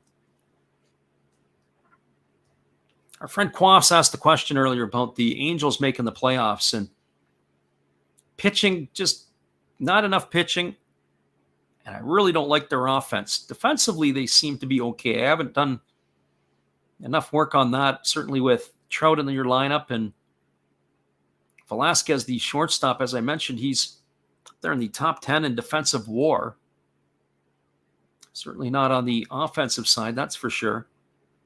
And here's the pitch from Howard. It's a fastball taken at the knees for a called third strike. Stassi stood there like the house by the side of the road and watched it go by for out number 3. And that is going to do it for the Angels here in their half of the 4th inning. There was no runs, no hits, no errors, and nobody left the board. We are now moving to the top of the 5th inning. It is the Texas Rangers 1, the Los Angeles Angels no score. Stick around, everybody. We'll be back in just a couple moments after this from our friend Steve. Hello, friends. Steve coming back at you, a clean-shaven Steve. Thank you for watching Last Reps Baseball. And please continue to support my channel among others, like Another Hollis Build. Awesome commercial. And now I'll show you a few more things that we do have. We have toys, like this bobblehead Star Wars on wheels. We have Noids. We can't keep avoiding them forever. We do have Legos. Love my Legos. We have Origami Folder. Check him out. He's new into this, getting started, has good following already. We have Red Beard Breaks. And we also have these things that, in a pinch, will tell you what your temperature is. So, if you like all of this, and if you like Last Reps Baseball, join all of us. We'd love to have you. And I know you would enjoy us. Thank you, peace, good night, and cheers.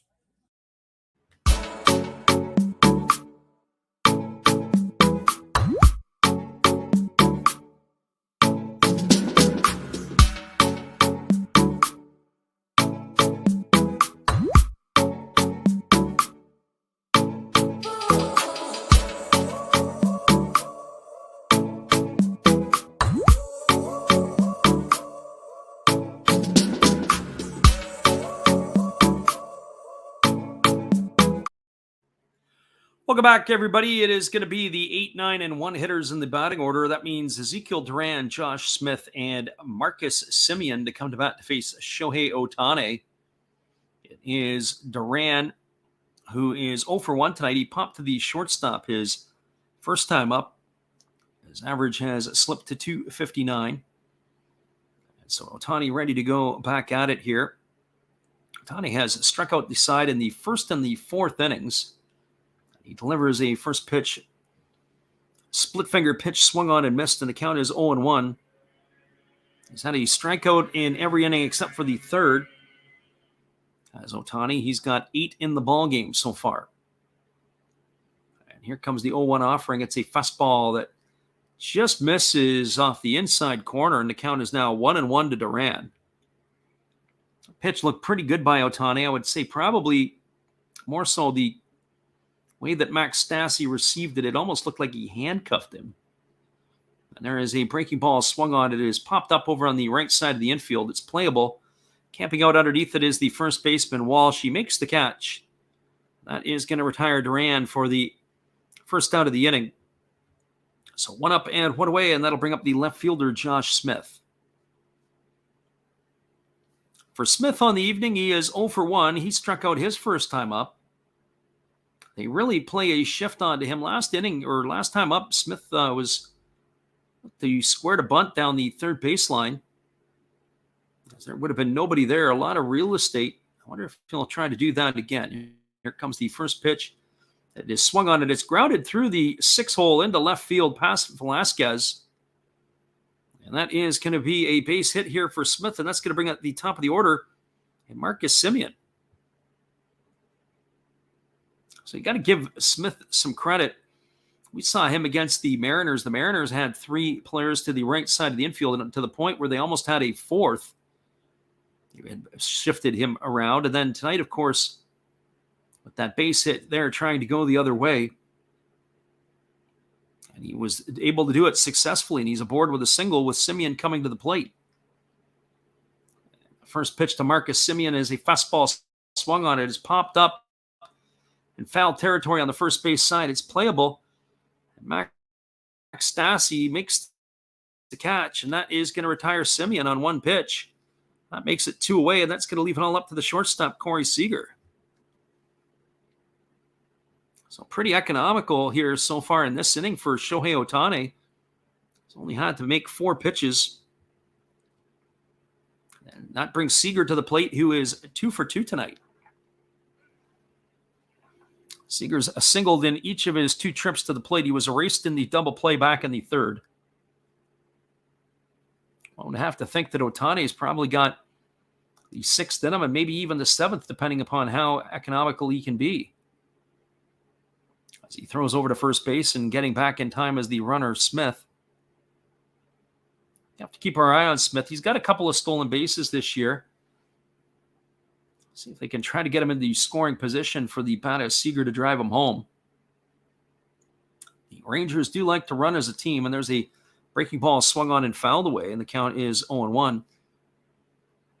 They have the 2nd most amount of stolen bases in Major League Baseball. They have the most attempts to the Rangers.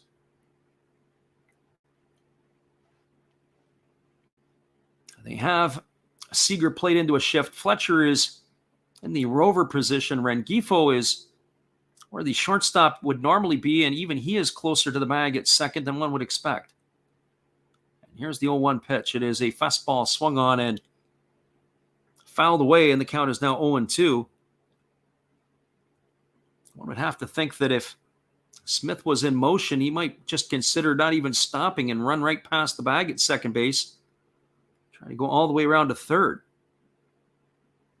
Not sure if Rengifo would be able to stay with him, especially if he's the guy that has to cover the bag. Here comes the 1-2 offering now, or 0-2 offering, and it misses down, and now the run count runs to 1-2. So 1 ball and 2 strikes to Seager.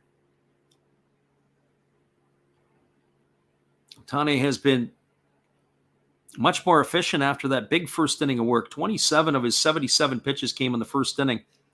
After that, he has really settled down. Here comes the 1-2. There's a split finger pitch that misses down in it, and then the count now goes to 2-2 on Seager.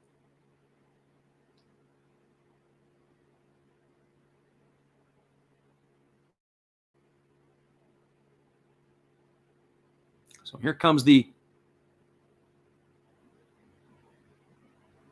offering now to left-handed hitting Seager, as Ohtani holds at the belt. And now he kicks and fires. It is a fastball swung on, and Seager has fouled it off himself. He's going to hop around outside of the batter's box, as that is more than likely going to leave more than just a mark. He's going to get an opportunity to regain himself here. So 2 balls and 2 strikes. He fouled that one off. He may have been fortunate. I don't know if it's better to foul it off the shin or to foul it off the calf. It looked like the inside calf of the right leg. If you've ever fouled a pitch off your leg, you'll know that it definitely hurts sometimes, especially if you get it on the shin. It could leave you a contusion for a couple of weeks. Big bone bruise. So here comes the 2-2 offering. As Ohtani kicks and delivers, it is a split finger pitch swung on. This ball is driven into right center field. It's going to get down. It's cut off by the center fielder, Sierra. He throws it in. Here comes the throw to the plate from Velasquez, and it is not going to be in time. It's going to be an RBI double for Seager as he's going to cash in. The runner, Smith, all the way from first base, and the Rangers have doubled their lead. It is now 2-0. That is the third hit of the night by Corey Seager. And that is going to bring up the catcher, Jonah Heim.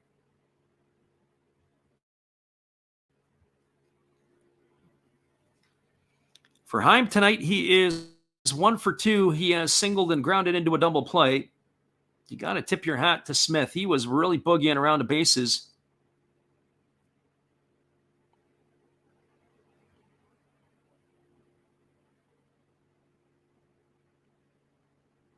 So Smith out of breath as he sits in the dugout, but it's a 2-0 lead now for the Rangers. And the first pitch offered to Heim is a fastball that misses inside, and the count is 1-0. Well, if you would have had the Rangers to win this game tonight, I would not have been putting my money on it. Certainly a 2-0 lead here in the fifth. The game's far from over. But with Spencer Howard going up against Ohtani, I would have not have guessed that in my wildest dreams before the game started. There's a breaking ball swung on and fouled away, and the count now goes to 1-1 on Heim. Heim is able to pull his average up to 264 on the season. He's got 12 homers to go with 36 runs batted in.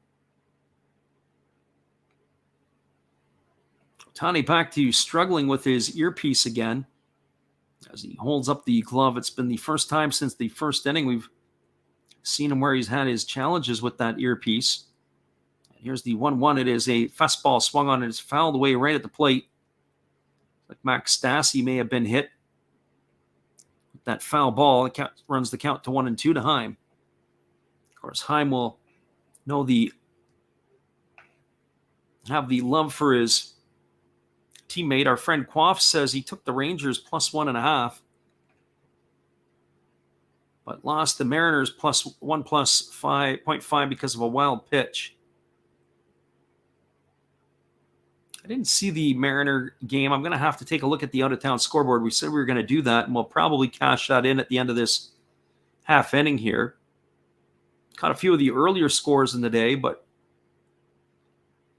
nothing in the games that finished up a little bit after that. There's a breaking ball swung on and missed, and Heim is gone for a strikeout. That is number 9 on the night for Ohtani, as he is gone for out number 3. But there was damage in the inning. They had a run in the inning on 2 hits. The RBI double by Seager cashed in Josh Smith. There were no errors and 1 runner left aboard. We are now through 4.5. It is the Texas Rangers 2, the Los Angeles Angels, no score. Stick around, everybody. We'll be back in just a moment after this. We appreciate you guys for being here. And here is our friend Steve again. Hello, guys. Thank you for joining Freddie here on his baseball game. And I'm Steve Rademacher, and my channel is really all about everybody, including all my international friends. We have such stuff as non-sport packs from Canada, the OP cheese. We have the Greek Freak. We have money from around the world. We have lira. We have yen. We have francs. We have pounds. We have Deutschmarks. We have all kinds of cool stuff like that. We even have some cooler things like Japanese women wrestlers and OPC baseball cards where I cannot read the back. We even have unopened material like the royal family, I know it's backwards, from London, England. Thank you for watching. Back to Freddie. Appreciate you there, Steve, and your support of the channel. We'll be back in just a moment with the bottom of the 5th after this.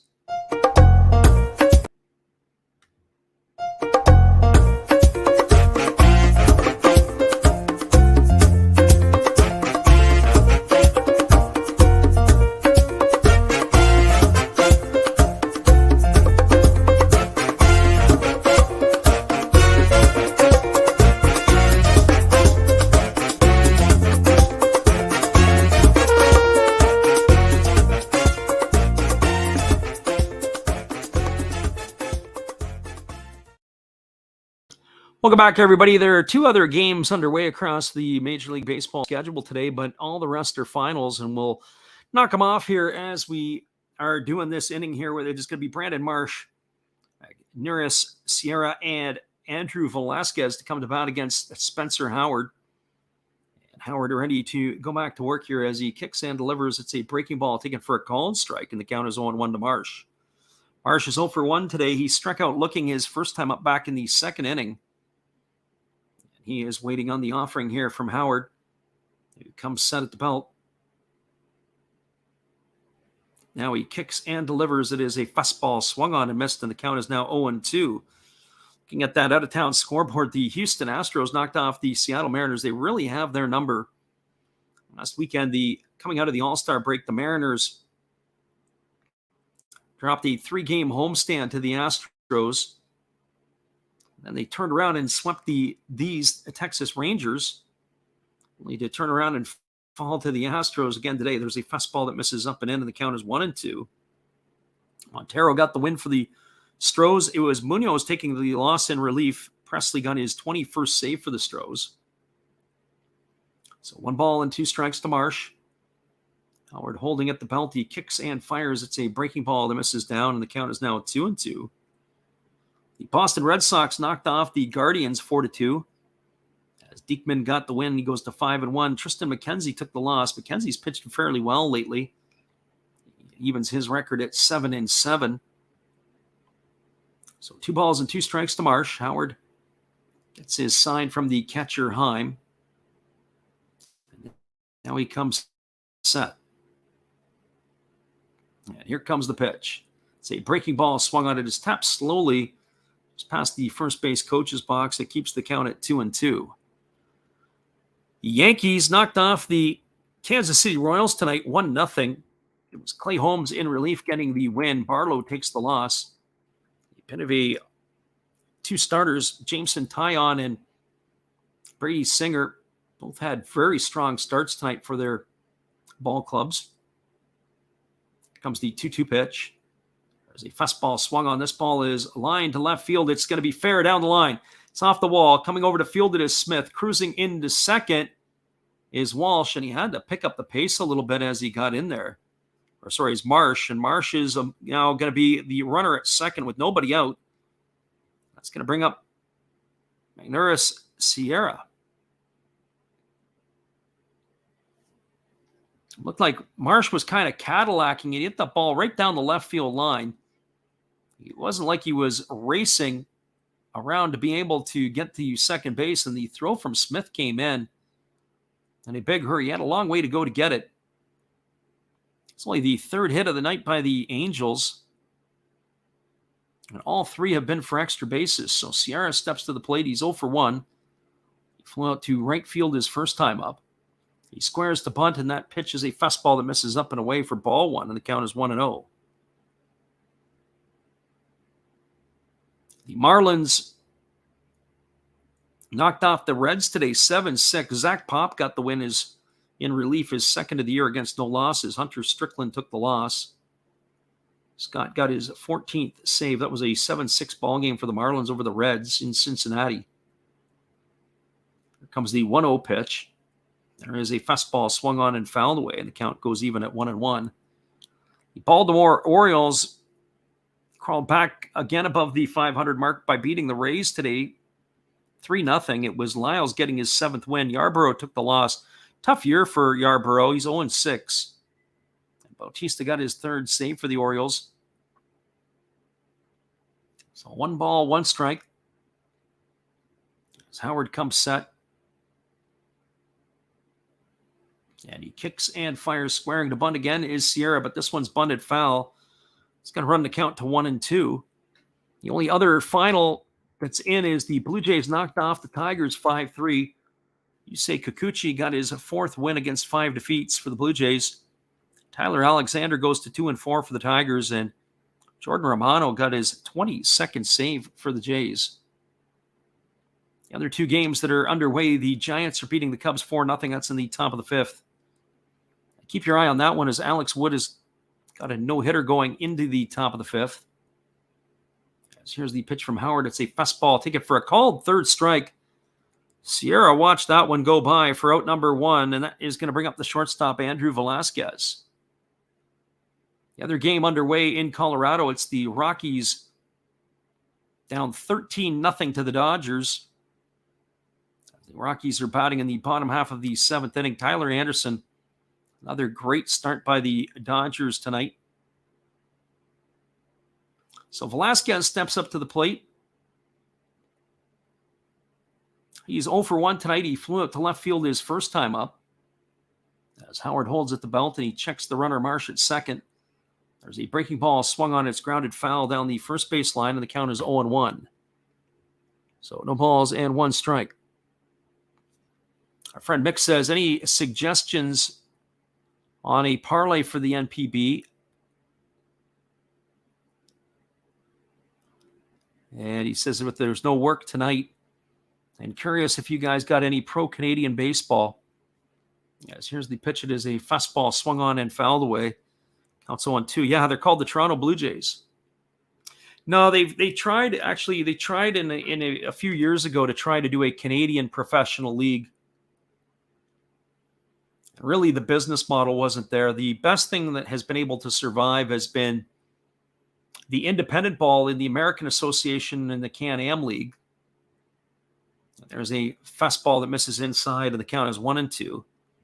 Used to have some minor league franchises in Canada. Used to be some A-ball and rookie ball, and there used to be teams, I believe, in the Pioneer League. But those have been long since gone. Really, the only minor league team in Canada right now of organized ball are the Vancouver Canadians. They're the high A affiliate of the Toronto Blue Jays. But in the Western provinces, it's the Western Major League and the West Coast Collegiate League, and there's a fastball swung on and missed, and Velasquez is down on strikes for out number 2, and that's going to leave it all up to the second baseman, David Fletcher. So the Western Major League is a collegiate summer league that's played through Alberta and Saskatchewan. The West Coast Collegiate League actually has teams in Alberta now and in British Columbia. They play into Washington State, Oregon. Not sure exactly how far they go down. Jorge is in the house, and he says, are the Angels winning? Or will the Angels win? There's a breaking ball given to Fletcher, and it's taken for a called strike. The count is 0-1. It's 2-0 for the Texas Rangers here in the bottom half of the 5th inning. Shohei Ohtani has been decent, but Spencer Howard has been better. Well, shocking here tonight. There's a fastball that just misses down and away, and the count is 1-1. So 1 ball and 1 strike. Our friend Mick says he misses the Montreal Expos. And if you ask a lot of the major league players, they miss traveling to Montreal to be able to play. But they tried a few years ago to have a pro league. It was Ferguson Jenkins they wanted to be the commissioner. There's a fastball swung on, is popped up over on the third base side. Jonah Heim comes over and he makes the catch. And Fletcher is gone for the 3rd out of the inning, and that will do it here for the 5th for the Angels. There was no runs in the inning. There was a hit. The leadoff double by Marsh. He is left stranded at second. There were no errors, and there was 1 runner left aboard. We're now through 5 complete. It is the Texas Rangers 2, the Los Angeles Angels nothing. Stick around, everybody. We'll be back with the call in just a couple moments. After this, we're glad you guys could be here with us tonight. Once again, here's our friend Dave. Hey, everybody. Thanks for checking out the game and Last Raps Baseball. This is Dave, Zero Thought Sports Cards. If you like pack openings, baseball, all that good stuff, check us out. Drop a comment on our channel this month to win a mystery pack of cards. All you gotta do is say Last Rap sent you to be entered. And we'll drop a video later on this month announcing the winner. Enjoy the game. Appreciate you, Dave, and your support of the channel. In turn, be sure to check out Zero Fox Sports and the Game Changer Lounge. He is one of our supporters, and we support him in return. Hang tight, everybody. We'll be back in 45 seconds. With the call at the top of the 6th inning, it's 2-0 Texas.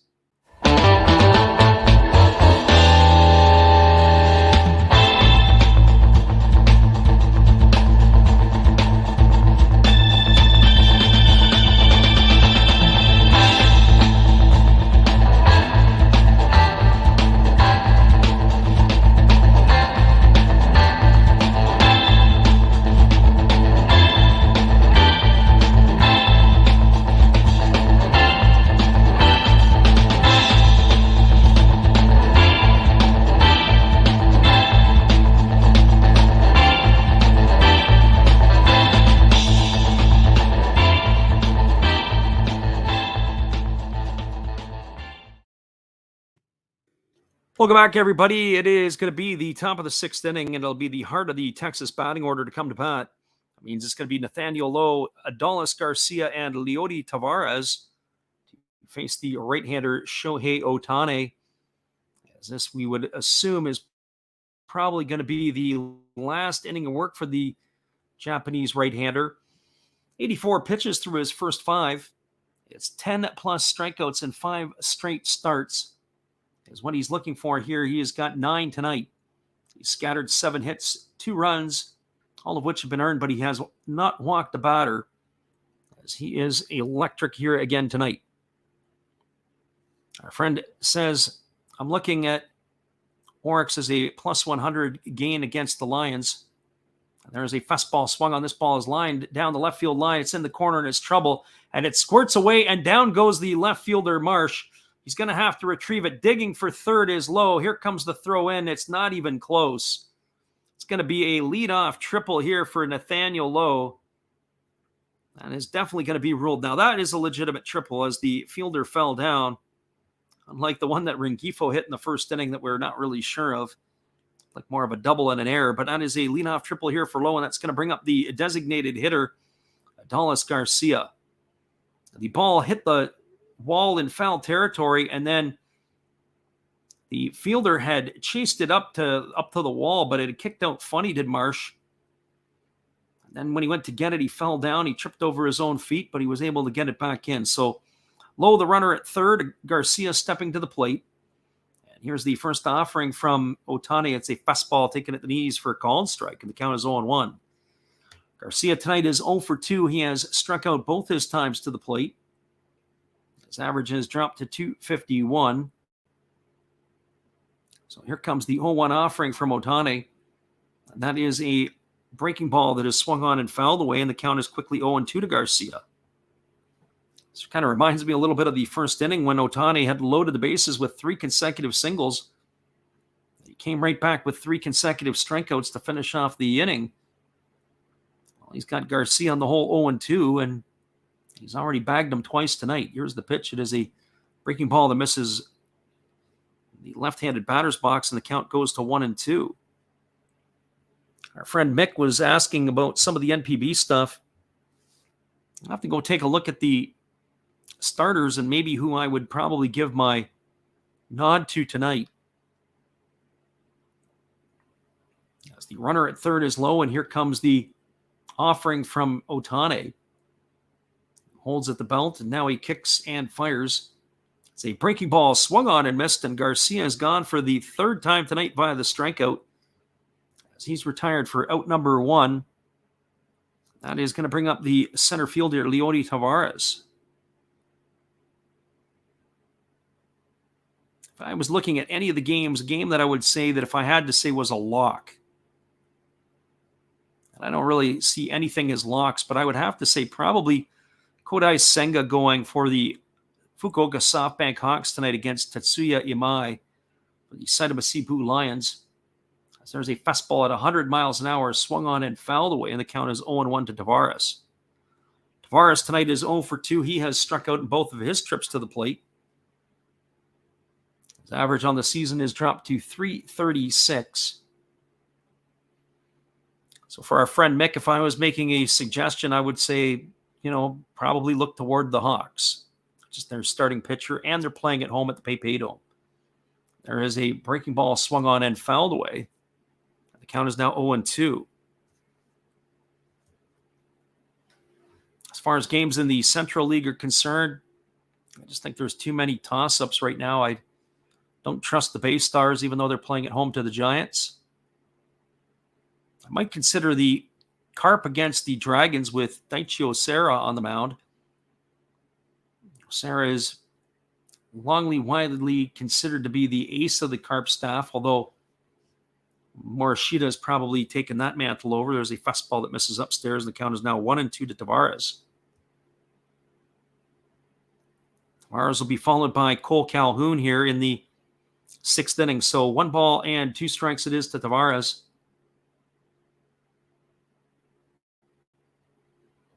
Ohtani's trying to keep this game in check for the Angels, and there's a split finger pitch swung on and missed, and Tavares is retired on strikes for the second out of the inning. That's going to leave it all up to the right fielder, Cole Calhoun.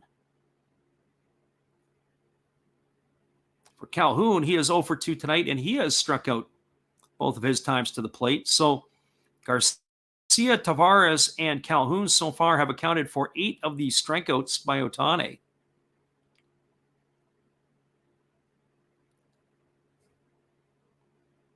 So Calhoun's average has dropped to 217. He's got 11 homers and 43 RBIs. This is going to be the 94th pitch of the ball game by Ohtani. He kicks and delivers. It's a fastball that misses out and away, and the count is 1-0. So 1 ball and no strikes to Calhoun. Our friend Mick asked the question, my bad, are the Marines going against Oryx?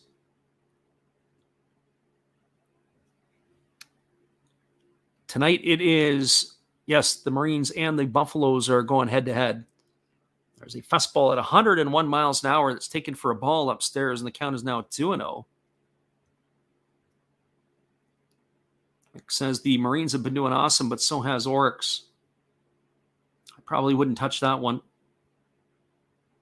Especially coming out of the All-Star break, that's another thing. It can be a little bit of a dicey. You know, the teams are out of their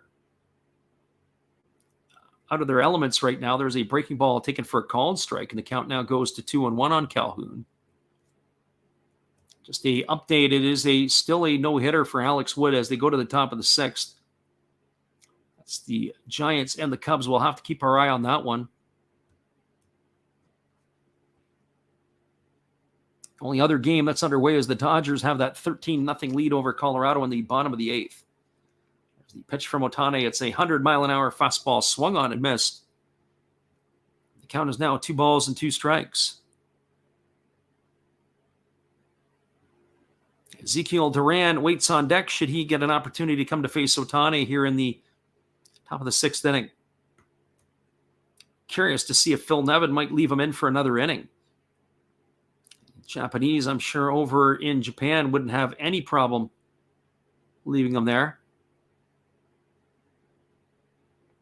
Mick says, how does the trade deadline work? I assume you're asking about the NPB trade deadline. There's a fastball swung on. This ball is belted to deep right field. Moving back onto the warning track and making the catch is the right fielder, Taylor Ward. And that is going to do it here for the Rangers in their half of the 6th inning. They got a leadoff triple by Nathaniel Lowe, and they strand him at third. No runs, 1 hit, no errors, and 1 runner left on base. We're now moving to the bottom of the 6th inning. It is a 2-0 ball game for the Texas Rangers. Stick around, everybody. We'll be right back in just a couple moments. The call right after this. Appreciate you guys for being here. Here's our friend Steve again. Hello, guys. Thank you for joining Freddie here on his baseball game. And I'm Steve Rademacher, and my channel is really all about everybody, including all my international friends. We have such stuff as non-sport packs from Canada, the OP cheese. We have the Greek Freak. We have money from around the world. We have lira. We have yen. We have francs. We have pounds. We have Deutschmarks. We have all kinds of cool stuff like that.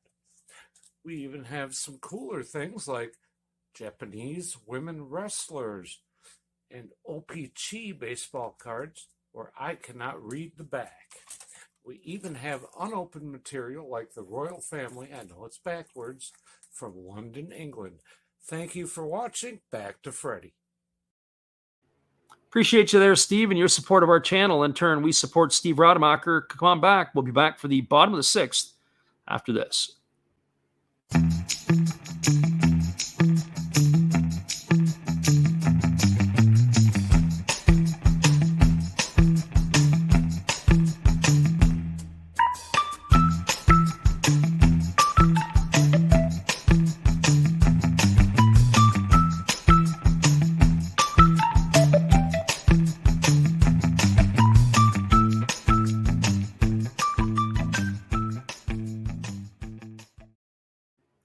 Welcome back, everybody. It is going to be the top of the order coming up here in the bottom of the sixth inning for the Angels. That means Shohei Ohtani, Taylor Ward, and Luis Rengifo face the right-hander Spencer Howard.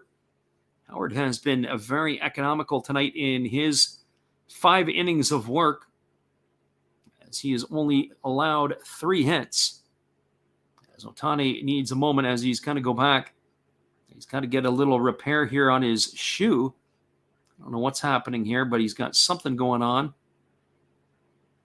As there's now, he looks like he's finally been able to get it out. Looks like the no-hitter is still intact for the pitcher Alex Wood, but he has allowed a runner, so no perfect game. Well, it looks like the birthday boy is over. Josh Smith is going to move over into second base. There are some changes. Marcus Semien has moved to shortstop.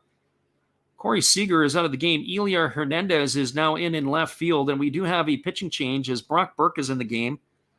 The first pitch delivered is a breaking ball swung on and fouled away. And the count is quickly 0-1 to Ohtani.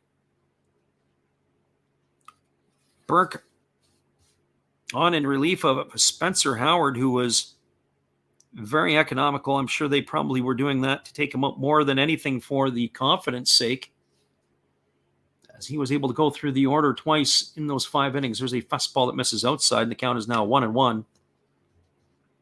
Brock Burke has had a very effective season for the Rangers. Our friend Mick says maybe a trip to Colorado for a Rockies game. Well, actually, going back to your original question about the trade deadline, I think you were asking about the NPB trade deadline.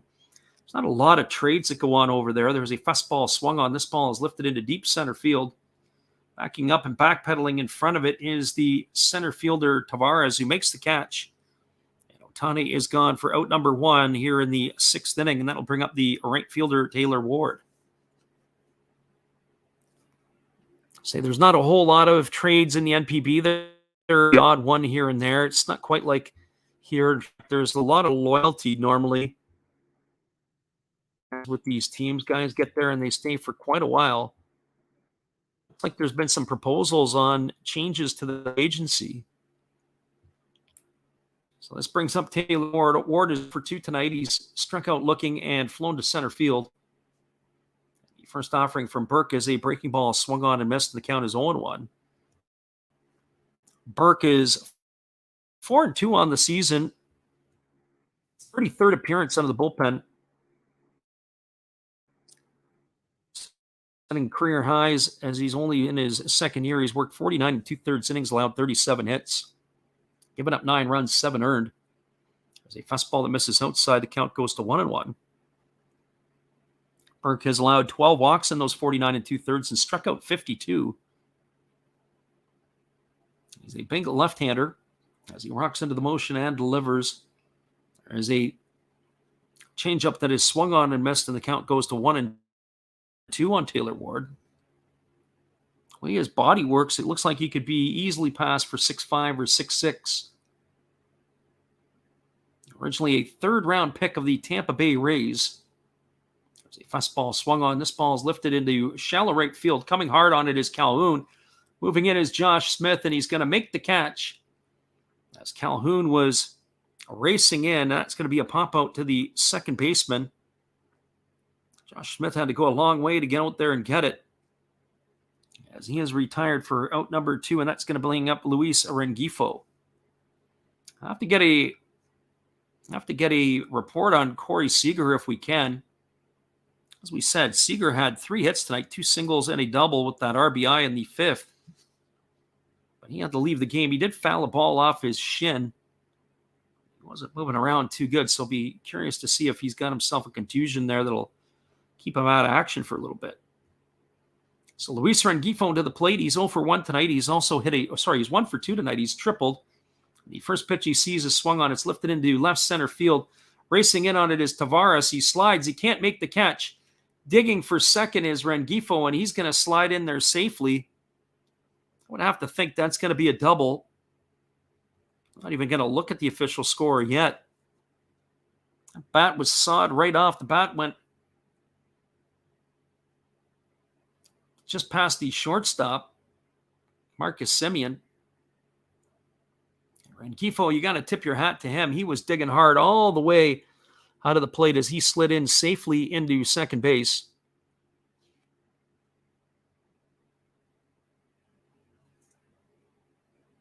Mick asked the question. He says, SoftBank is Otani's team. Nope, it was the Hokkaido Nippon Ham Fighters. That's where Otani had come from. Otani came from Hokkaido, as did Yu Darvish and Kohei Arihara, the other Texas Ranger pitcher who was out with the Tommy John surgery, who they brought in last year. There's a fastball that misses outside. The count is 1-0 to Walsh. Walsh is 0 for 2. He has flown out to right field, and he is grounded to short. His 2 trips to the plate. Base hit here should score Rengifo from second. The Angels are looking for some instant offense, and here comes the pitch. It's a fastball swung on and fouled away. The count is 1-1. So 1 ball and 1 strike. The left-handed hitting Jared Walsh. There is action in the Angels bullpen as Jaime Barria is up and throwing. I would think that Otani's day on the mound will be over. He'll be left to swing the bat. Here comes the offering from Burke. It's a breaking ball swung on and fouled away. The count is 1-2. Quaffs asked the question, which MPB team has the most championships? Off the top of my head, I would say the Yomiuri Giants. But certainly since 2000, the Fukuoka SoftBank Hawks, they rattled off a string of championships. We had, 5 in a row here recently. Our friend Mech asked the question, I heard that the San Diego Padres, Ha-Seong Kim was former KBO. Yes, he was. Big star in the KBO, and there's a fastball swung on and fouled away. The count remains at 1-2 to Jared Walsh. He put up some big-time numbers, and he came over to Major League Baseball, and he hit about 100 points less and no power. But I have to tip my hat to Kim. He has been very useful for the Padres this year. He's hitting about 40 points higher than he did last year, and he's been very versatile. He's played across the infield. He's played second, short, third. He's had some time in the outfield. Proving to be very versatile player. They signed him to a 5-year deal to the Padres. There's a breaking ball that misses down and away, and the count is now 2-2. It wasn't like they had to break the bank to get Ha-Seong Kim. For some reason, off the top of my head, I want to say it was about $35 million for 5 years, $7 million a year. I'll have to go back and look it up, but that's what comes to mind. And by today's standards, that's a bargain in big league baseball. There's a fastball swung on and fouled away. The count remains at 2-2.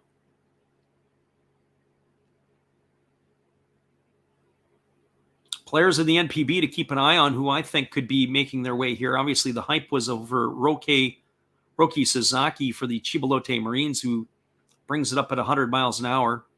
He's the obvious choice to come across. I also really like that Masato Morishita for the Hiroshima Toyo Carp. He, to me, is another guy that could be a player that could come to North America and survive. And there's a breaking ball swung on and missed. Walsh has gone down on strengths for the 3rd out of the inning, and that is going to do it here for the Angels in their half of the 6th. So there was no runs, there was a hit, no errors, and 1 runner left aboard. We are now through 6 complete. It is the Texas Rangers 2, the Los Angeles Angels, no score. Stick around, everybody. We'll be back in just a couple moments. But the call after this from our friend Steve Rademacher. Hello, guys. Thank you for joining Freddie here on his baseball game. And I'm Steve Rademacher, and my channel is really all about everybody, including all my international friends. We have such stuff as non-sport packs from Canada, the OP Cheese. We have the Greek Freak. We have money from around the world. We have Lira. We have Yen. We have francs, we have pounds, we have Deutschmarks, we have all kinds of cool stuff like that. We even have some cooler things like Japanese women wrestlers and OPC baseball cards where I cannot read the back. We even have unopened material like the royal family, I know it's backwards, from London, England. Thank you for watching. Back to Freddie. Appreciate you there, Steve, and your support of the channel. And in turn, we support Steve Rademacher. Check him out after the game. We'll be right back in 30 seconds with the call. The top of the 7th inning. Hang tight, everybody.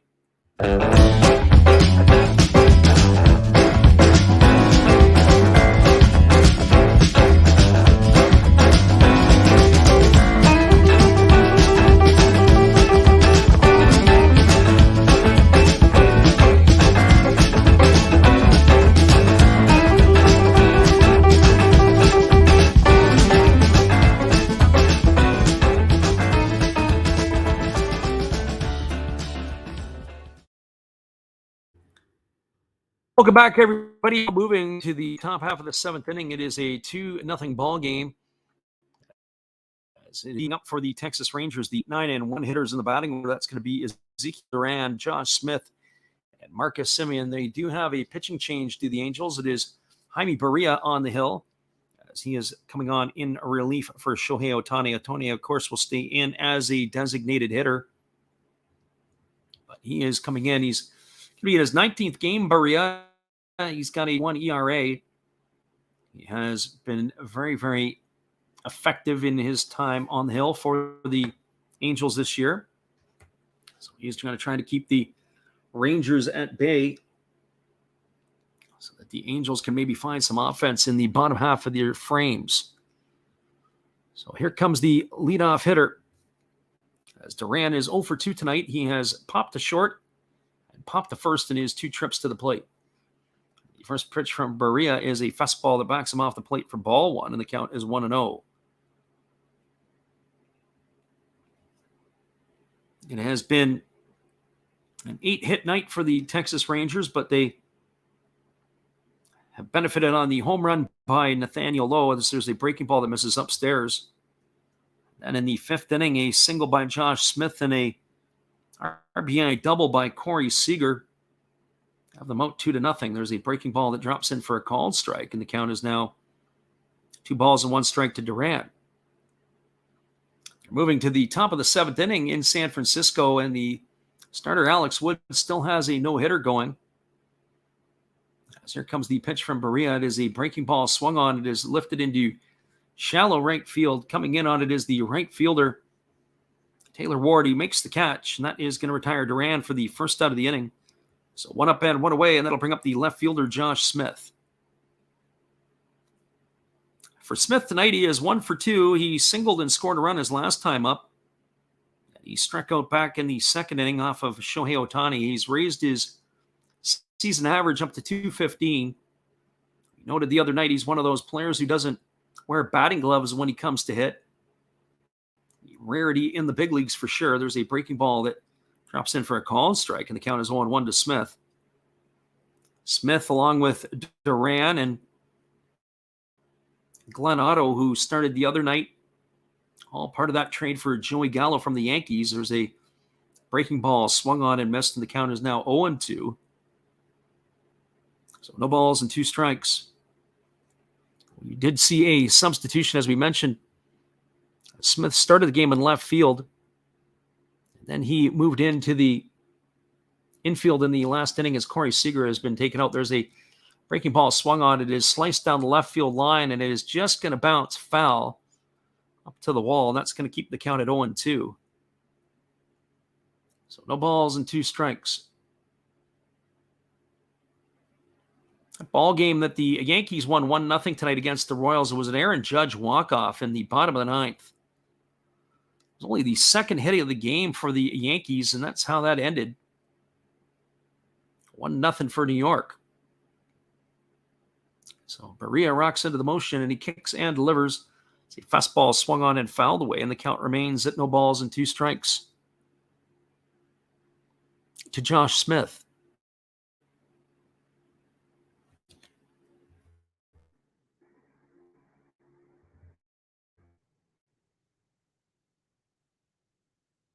Here comes the offering now from the right-hander Barria. There's a breaking ball that misses down, and the count now goes to 1-2. 1 ball and 2 strikes.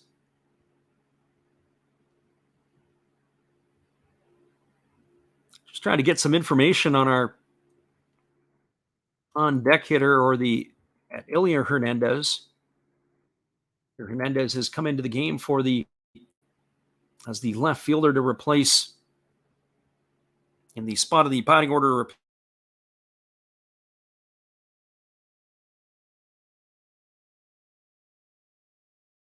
1 and 2 to Josh Smith.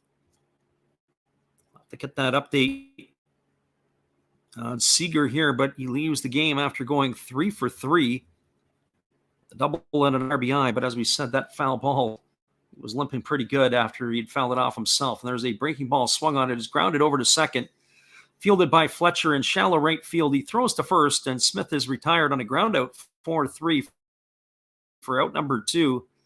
That's going to bring up the top of the order in Marcus Semien.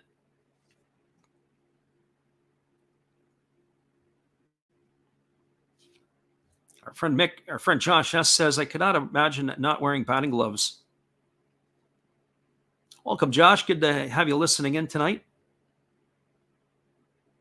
And here comes the first pitch. It's a breaking ball that drops in for a called strike, and the count is 0-1 to Semien. Actually, there's sometimes, even as an older guy, when I have to do demonstrations and stuff, I don't even wear batting gloves. It's a breaking ball that swung on and fouled away, and the count's 0-2. Get kind of used to it after a while, but depending on some guys, they really grip the bat tight and they really squeeze it. Gotta be careful for blisters. Some guys are, wherever else you see a guy like Smith, he'll reach for the dirt and keep it really loose in his hands. It's a breaking ball that misses down and away to Semien, and the count's now 1-2. Our friend Mick says baseball is stacked tonight as both the KBO and the MPB full slates ahead. Got lots of action to be able to tune into. There's a breaking ball that misses down, and the count now goes to 2-2 on Semien. Josh says that no-hitter was broken up. Yep, it's in the top of the 7th inning. Ian Happ broke it up. So the no-hitter watch is over as Alex Wood made a pretty good job there for the Giants through the first 6. There's a breaking ball swung on and missed. Semien has gone down on strikes for the 3rd out of the inning, and that is going to do it here for the Rangers in their half of the 7th. No runs, no hits, no errors, and nobody left aboard. We are now moving to the bottom of the 7th inning. It is the Texas Rangers 2, the Los Angeles Angels 0. We'll be back in just a couple moments with the bottom of the 7th. We appreciate you guys for being here. Here is our friend, Matt. Good evening, ladies and gentlemen. Namaste. Hey, I hope you guys have been enjoying the game. My name is Hollis. I've got a YouTube channel called Another Hollis Build. I love baseball cards. I open up brand new product for you guys. I open up old stuff. I do breaks. I do auctions. All kinds of stuff concerning baseball. I'm Friars faithful, Padres to the end. I also love Garbage Pail Kids and my animals. I have a ton of animals. It's like a mini petting zoo here around my house. I also love my city. San Diego, baby. I'll take you all around the city and show you what's up. If you guys dig stuff like that, cruise on over and check it out. It's Another Hollis Build. If you dig it, subscribe. I'd really appreciate to have more follow me along on the journey. Hey, either way, you guys have a wonderful day or a beautiful, beautiful evening. No matter which one it is, make sure that you make it great, my friends. Big up Last Raps Baseball. Yeah, Freddie, let's go. One love and peace. Yeah, man.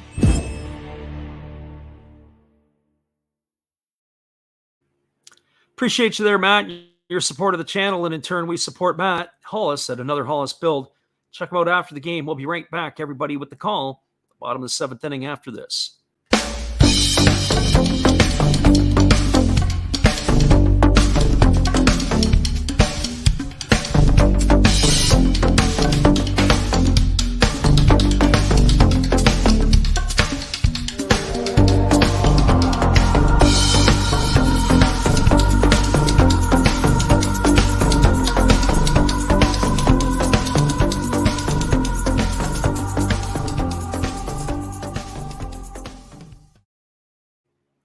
Welcome back, everybody. It is going to be the bottom half of the 7th inning, and it'll be Max Stassi, Brandon Marsh, and Magnurius Sierra on to face the left-hander Brock Burke, who's back in for his 2nd inning of work.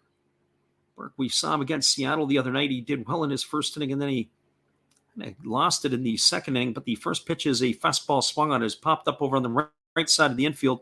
Moving over is Josh Smith. He's going to make the catch, and Stassi's retired for the first out of the inning. One up and one away, and that'll bring up the left fielder, Brandon Marsh. Friend Josh says, I remember seeing Vladdy Sr. wearing one glove sometimes when he was a kid. I always wore gloves, even in the cage, and never toughened up my hands. Well, I remember more recently, Hunter Pence would sometimes swing using only one glove. We do have a pinch hitter entering the ball game. It's going to be Joe Adell, who's batting .235 with 3 homers and 13 RBIs. He's coming in for Brandon Marsh. So Joe Adell into pinch hit here. He did not get the start today, as the first pitch is a fastball taken for a called strike, and the count is 0-1. So Joe Adell in, Brandon Marsh out. Certainly not for defensive purposes, as Adell can be a little bit of an adventure in the outfield. Here's the pitch. It is a breaking ball swung on. It has popped up on the infield. It's on the left side. Camping out underneath it is Marcus Semien, and he makes the catch. And with that, there is 2 away here quickly in the 7th inning, and that's going to leave it all up to Magneuris Sierra. I'm starting to say Hunter Pence would wear one glove. I got a picture of him somewhere that he was doing it. It might have been on I don't know if anybody has seen a fat head before. You guys know what I'm talking about with the fat heads. And he had a one glove that he was using there. It was kind of funny. That was about maybe 7-8 years ago. There's a fastball swung on and missed. Sierra is overmatched here.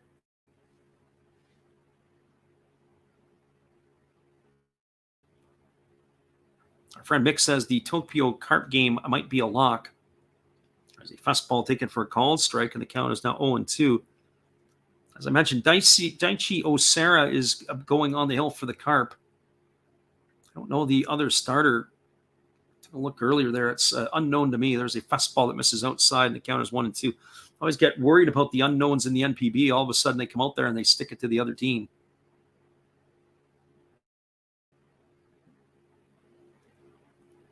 Angels starters over their last 5 starts have given at least 5+ innings. There's a fastball that misses upstairs, and the count is now 2-2 to Sierra. So 2 balls and 2 strikes. Andrew Velasquez will wait his turn on deck. Angels staff this year much improved, obviously, with Ohtani leading the way, and Noah Syndergaard has been decent. Reed Detmers, Patrick Sandoval, all playing their part. There's a fastball waved at and missed. Sierra overmatched by the pitching of Brock Burke. And Burke, we might see him maybe on for another inning. That was 2 pretty effective innings with not a lot of pitch counts. And that is going to do it here for the Angels in their half of the 7th. There was no runs, no hits, no errors, and nobody left the board. We are now through 7 innings. It is Texas Rangers 2, the Los Angeles Angels, no score. Stick around, everybody. We'll be back in just a few with the call of the top of the 8th inning after this. We appreciate you guys for being here. It is, again, a great night for baseball in Los Angeles. We'll be right back.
Welcome back, everybody. It is going to be Elier Hernandez to come in here to face Jaime Barria, who is on for his second inning of work.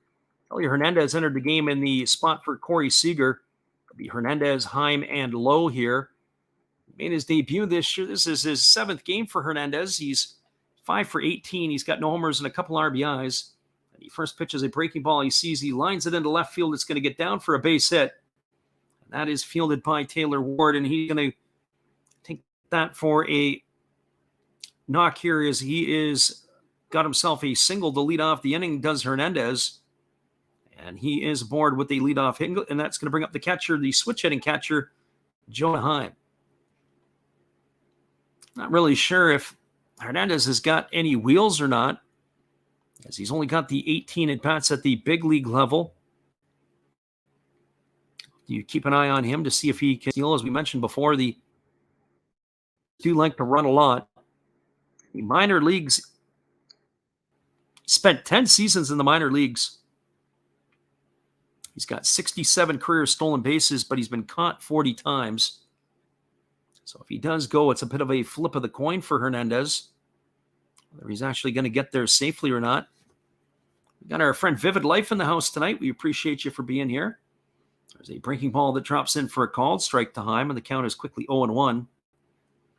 Heim tonight is 1 for 3. He's got a single. He's grounded into a double play, and he has struck out in his 3 trips to the plate.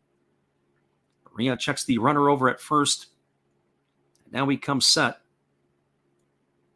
And here comes the 0-1 offering. He delivers it as a changeup swung on and missed, and now the count goes to 0-2 to Heim.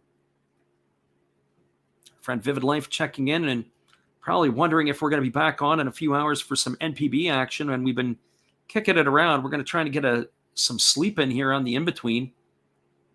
If we can do that, you might get some late-night NPB action. So here's the 0-2 pitch. It is a breaking ball that just misses down and in. The count goes to 1-2 on Heim. But as I said, that's a lot pending, depending upon how this game is going to be able to finish up here and what it's going to be able to allow us to do. Of course, if this game goes 14 innings, we probably wouldn't want to do that. So here comes the 1-2 offering. As Barria holds up the chest and he kicks and he fires. It is a breaking ball swung on, and it gets by the glove of David Fletcher. And stopping at second base is Hernandez, as Heim has got himself a base hit single. Usually the reliable Fletcher can come up with those plays. He had the range to his left, and it just got under his glove. A little too much daylight for the veteran second baseman. That is going to bring up the first baseman, Nathaniel Lowe. For Lowe tonight, he is 2 for 3. He homered in the 4th. He tripled in the 6th. And he struck out back in the first inning. So the Rangers have something brewing here with 2 on and nobody out. The top of the 8th inning. Barria holds at the chest, and now he kicks and delivers. It is a breaking ball swung on and fouled away, and the count is 0-1. That game now in San Francisco as Ian Happ broke up the no-hitter. It's now a 4-2 ball game between the Giants and the Cubs. The Cubs are trying to stage a late inning rally. It was the 9th time this season that Shohei Ohtani has gone for double-digit strikeouts.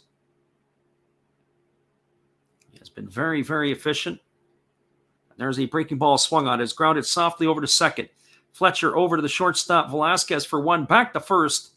It's going to be a double play, as Lowe is going to ground into the 4-6-3 variety as he has retired for the second out. Jonah Heim gone for the first out.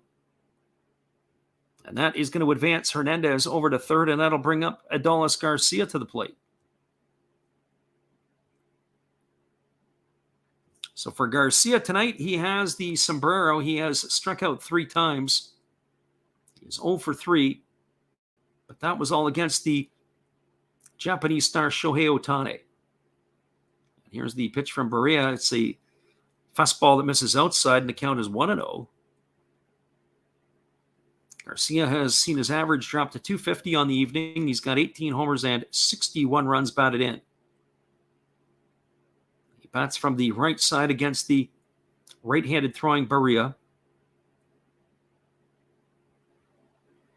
Now he asks for time as he feels the right-hander has taken much too long.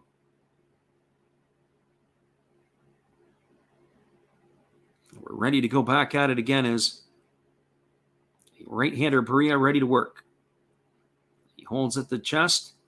And now he kicks and delivers. It's a fastball swung on and missed, and the count is now even at 1-1. Garcia looked like with that swing of the bat that he wanted to double the lead for the Rangers. Double their run tally. And here comes the 1-1 offering. As Berea delivers, it's a fastball swung on and missed, and the count now goes to 1-2. So the big fella Garcia is getting some healthy hacks here against the right-handed pitching Jaime Berea. So again, waggling the bat is Garcia. Right-hander Berea holds set at the chest. And now he kicks and delivers. It's a fastball that misses way upstairs. The count is now 2-2. Should Adolis Garcia reach base, it'll be Leody Tavares who waits his turn on deck. So 2 balls and 2 strikes.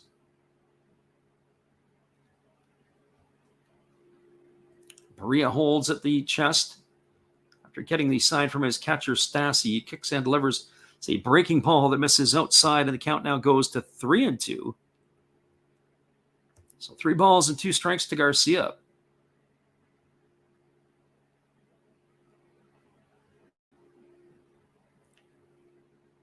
Nice to see the Japanese League back at it for the unofficial second half of their season. As it is a little bit more than that. There's a breaking ball that is lifted into shallow left field. Coming hard is the left fielder, Adele. He dives and he makes the catch. And he gets the hats off from the pitcher, Berea. We talked about Adele being a defensive adventure sometimes, but he dove in. He was able to make the play nicely. And that is going to retire Garcia for the 3rd out of the inning. Well, they strand a runner. There was no runs. There were 2 hits. There were no errors and 1 left aboard. We are now moving to the bottom of the 8th inning. It is the Texas Rangers 2, the Los Angeles Angels no score. Stick around, everybody. We'll be right back in just a few with the call after this. Would you like to support Last Drafts Baseball? We would appreciate it if you did. Be sure to check out our eBay page where we have baseball merchandise. We also have stuff from the Japanese League for those who listen from Japan, but we also do other sports like football and basketball as well. Don't forget, visit Last Drafts Baseball's eBay store to help support the channel. We'll be glad you did.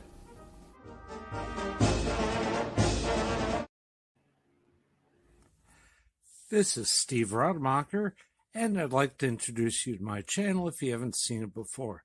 These are all the things I enjoy: sports, autographs, relics, non-sports Hall of Famers, pseudo-sports, Star Wars.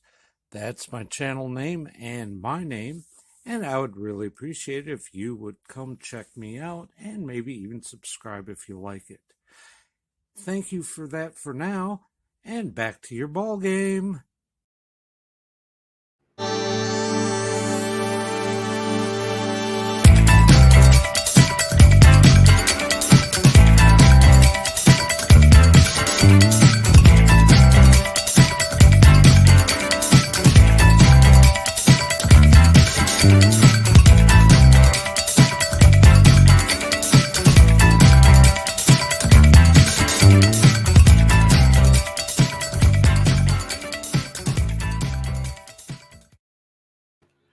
Welcome back, everybody. It is the 8, 9, and 1 hitters in the batting order due up for the Angels in their half of the 8th inning. That means Andrew Velasquez, David Fletcher, and Shohei Ohtani. To come to bat, they got to try to find a way to get back into this one as they're trailing the Rangers 2-0 here. The bottom of the 8th inning, it is 2-10-0 for the Rangers, 0-4-0 for the Angels. We do have a pitching change as Matt Bush is now coming in to take over for Brock Burke here in the 8th inning. So Bush is in, And Burke is out. Burke pitched really well in relief as the former number 1 overall pick by the Padres in 2004 is on the hill. And here comes the first offering. It is a breaking ball that misses down and away. And the count is 1-0 to Velasquez. Of course, originally Bush was not a pitcher. He was a infielder. Then eventually converted over to the pitcher. He can really throw the ball hard. There's a fastball that misses down. And the count is now 2-0. He's had some off-season issues. So this is Phil Goslin, who is now actually batting for Velasquez here. Get the pinch hitting notes until after, but Goslin is up to bat. And here comes the offering now from Bush. As he kicks and delivers, it's a fastball taken for a called strike, and the count is now 2-1. So I find that a little bit interesting that Goslin would be coming in. Obviously not a defensive replacement for the guru Andrew Velasquez. Goslin has bounced around a little bit. His second ball this year, he was with the Atlanta Braves. There's a fastball that misses down. The count's 3-1. On the season, he is 9 for 40. Just hitting a little bit. He's batting .225 on the year. 6 for 23 with Atlanta, and there's a fastball swung on and missed. Count is now 3-2. So it's coming back to the Angels, and he's been with the Angels before. He's been much traveled. He started his career in Atlanta. Goslin then went to Arizona. Then he had stops in Pittsburgh, Texas, Cincinnati, Philadelphia. Back to the Angels, back to Atlanta, and back to the Angels. There's a fastball swung on and missed, and that is going to retire Goslin for the first out of the inning. So 1 up and 1 away, and that'll bring up the second baseman, David Fletcher. So for Goslin, the recommendation to him is keep the heavy furniture close to the door because it's easy to move out the house when they tell you that you've either been traded, released, DFA'd, or let go in some capacity. So Fletcher steps to the plate. He is 1 for 2 tonight. He doubled back in the third inning, and he popped out to the catcher his other time up. And here's the pitch. It is a fastball swung on and fouled away. The count is 0-1. For David Fletcher, it is good for the Angels to have him back in the lineup. He's lifted his average to 175 with that hit earlier tonight. As we said, he hadn't played since early May. He was out almost 3 full months. So here comes the 0-1 offering. It's a fastball that misses outside, and the count goes to 1-1. So 1 ball and 1 strike to Fletcher. Our friend, the living room is in, and he says the Blitzball boys are in the house. I appreciate you for checking in. And here comes the pitch. It is a fastball swung on. It is lifted into shallow right field. Coming underneath it is Cole Calhoun. He makes the grab. That is going to retire Fletcher for the second out of the inning. So 2 up and 2 away. It's going to bring up the top of the order in Shohei Ohtani.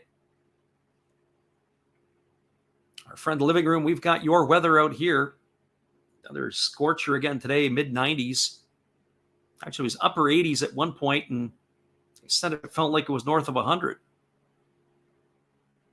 Love it. Love the weather.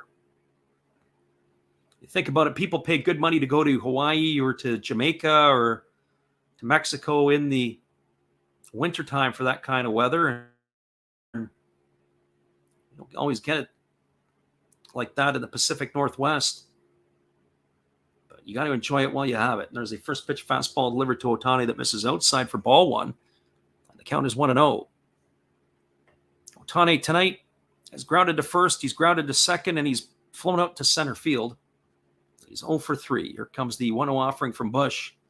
And there's a breaking ball swung on. This ball is lifted into deep right field, but not deep enough. Moving back on it. And just in front of the warning track is Cole Calhoun. He's going to make the grab, and that is going to do it for out number 3. So there was no runs, no hits, no errors, and nobody left the board. We are now through 8 complete. It's the Texas Rangers to the Los Angeles Angels. Nothing. Stick around, everybody. We'll be right back in just a few for the top of the 9th inning. Glad you guys could bounce here and check this out with us. Be right back after this from Steve. Hello, kids. Steve coming at you. It's Steve Rademacher. And if you like interesting stuff, if you like to laugh a little bit, and if you enjoy collecting, this channel's for you. If you like non-sport cards, we have them. You like pseudo-sport cards, we open them. Even if you like entire boxes of completely pointless stuff or other sports, we have everything here. I drop a different video every day, and there's always a theme to it, from No Filter Friday to Saturday morning cartoons, even Sunday shoutouts. Once in a while, we'll get a little froggy and show Money Money Monday, where I showcase a bunch of my currency. We have Legos, we have Star Wars, we have a good time. We even have my brother on Takeover Tuesday. Be there or be square. Back to Freddy. Appreciate you there, Steve. We'll be back in 30 seconds with the call after this. We're glad you guys could bounce in here with us. It is the top half of the ninth inning on the way.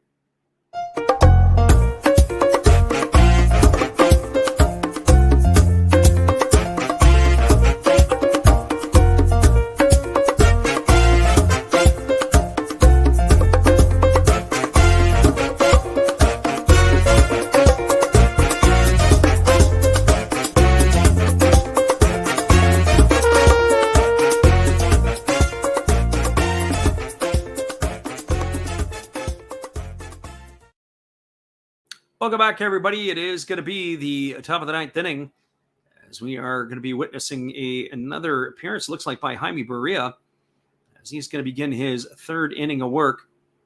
And Ron Culpa has stopped as he's waiting for the music to come to an end. It looks like that they have got that sorted out, and we're ready to go here. So Barria working inning number 3 here as he rocks into the motion, and the first offering to Leody Tavares is a breaking ball missing down for ball 1. Count is 1-0. Phil Gosselin has moved over to third base. David Fletcher and Luis Rengifo holding down the infield. And here comes the pitch. It is a breaking ball that drops in for a called strike. The count is 1-1. So Rengifo, we have to see if he's at second or at short. And here comes the pitch. It is a breaking ball swung on and fouled away. The count goes to 1-2. Just a few programming notes. We are going to be doing a number of ball games coming up here over the next 10 days. And we are thinking about doing ourselves another game tonight, Japanese style, depending on how this one finishes off. There's a breaking ball that misses outside. The count is 2-2, but we're definitely going to be doing a couple of Japanese games tomorrow. And on one tomorrow and one on Saturday. It'll be the Fukuoka SoftBank Hawks and the Saitama Sipu Lions. So hopefully you can join us for that one. There's the pitch. It is a breaking ball swung on and missed. And Tavares is gone on strikes for the first out of the inning. 1 up and 1 away. That's going to bring up the right fielder, Cole Calhoun.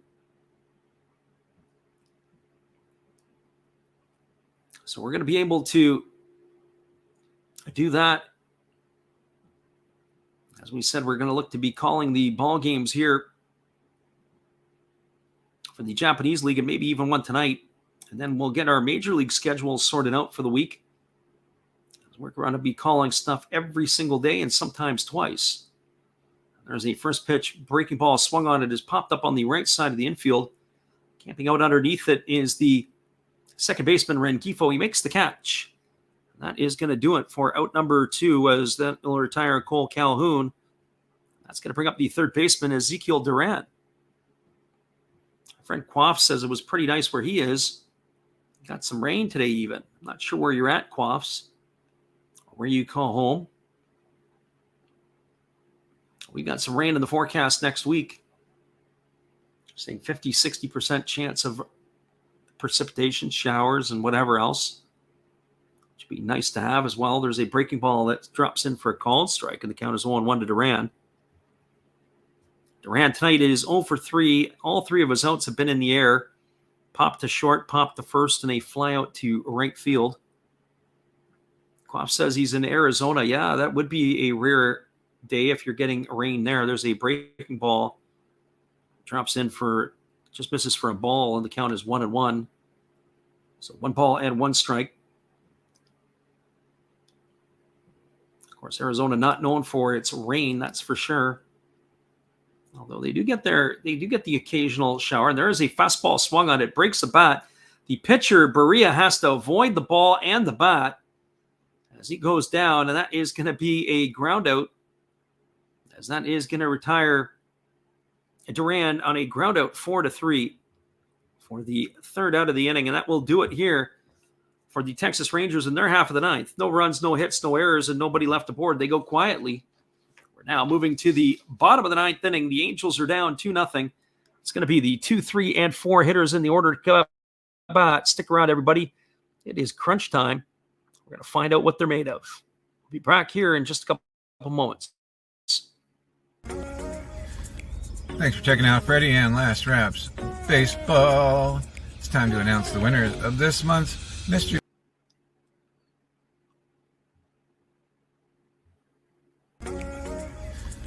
Thanks for checking out Freddie and Last Raps Baseball. It's time to announce the winners of this month's Mystery Pack. Boom! Josh S., you're the winner. Congratulations. Enjoy the game, and remember to tell Steve Rademacher, pick a haircut. Back to the game. Not sure if you guys got all of that or not. We had a little bit of struggle there as it looked like our Wi-Fi was acting goofy. We'll be right back for the bottom of the ninth in just a couple moments. Hello, guys. Steve Rademacher coming at you.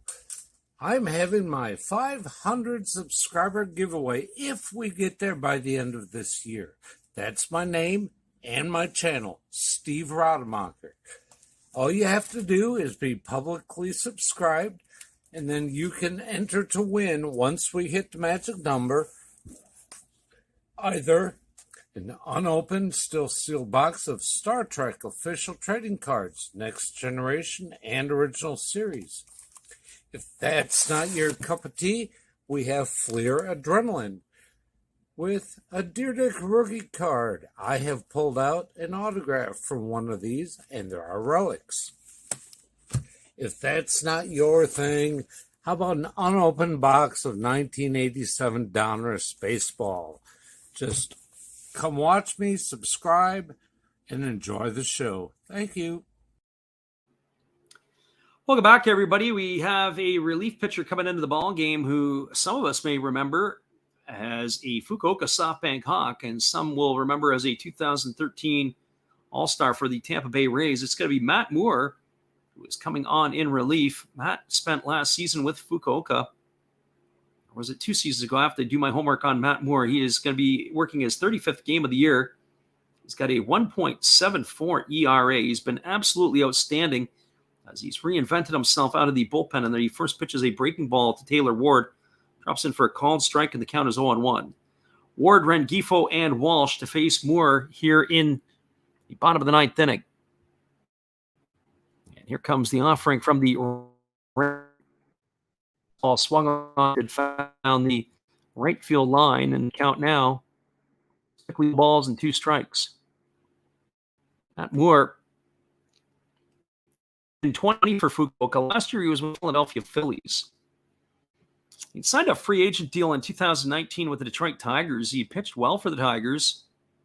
In his 2 games, 2 appearances, and he blew up his knee coming off the mound to field it, and he ended up just destroying his knee and needed, I believe it was his ACL, and he was gone for the rest of the year.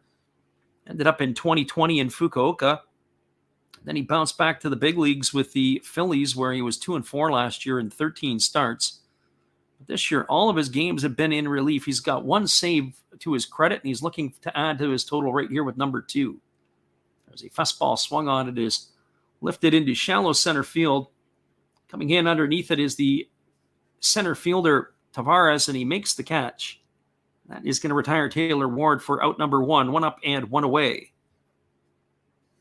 That's going to bring up the third baseman, Luis Rengifo. Rengifo tonight is 2 for 3. He's got a double and a triple. The switch hitter will be batting right-handed here against the left-handed throwing Moore.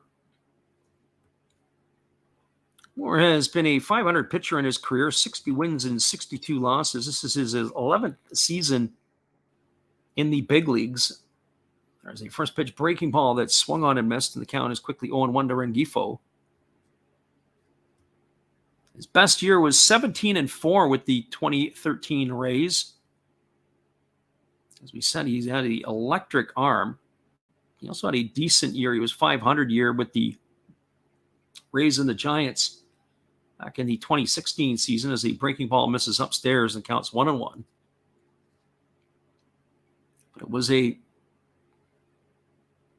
for Moore, it was a career that, unfortunately for him, been sidelined by injuries. And so here comes the 1-1 pitch. You got to like a guy like this who's been able to salvage this and still be able to perform at a high level at the age of 34. There's a fastball swung on and fouled straight back, and the count is 1-2. Frank Boff said he had a big storm a couple of weeks back and broke his front yard tree right in half. As I said, I experienced some of those storms back east, never experienced that type of stuff out west. In some ways, I kind of miss it. I like the storms, I like the possibility of a tornado. There's a breaking ball that misses down, and the count's 2-2. Thunderstorm where the skies turn weird colors, almost like a green. So 2 balls and 2 strikes to Rengifo. Jared Walsh waits on deck. Angels need a base runner. And here comes the 2-2 as Moore delivers. It is a breaking ball swung on. It is looped into center field for a base hit. Rengifo's got his 3rd hit of the ball game as he's got himself a single. And that is going to bring up Jared Walsh, who is 0 for 3 tonight. So the Angels are not dead yet. Friend Quaff says the big storms are rare here. It happens once a decade.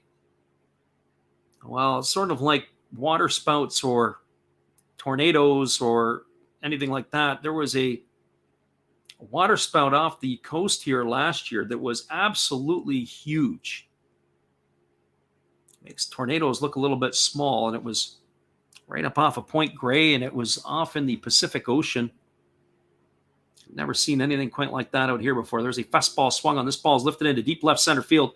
Racing over is Tavares. He's going to make the catch, and that is going to retire Walsh. A fly ball to left center field to the center fielder for out number 2. That's going to leave it all up to the catcher, Max Stassi. Keep our eye here to see if they're maybe going to go to the bench or not, as they've already used one option. So 2 away, runner at first.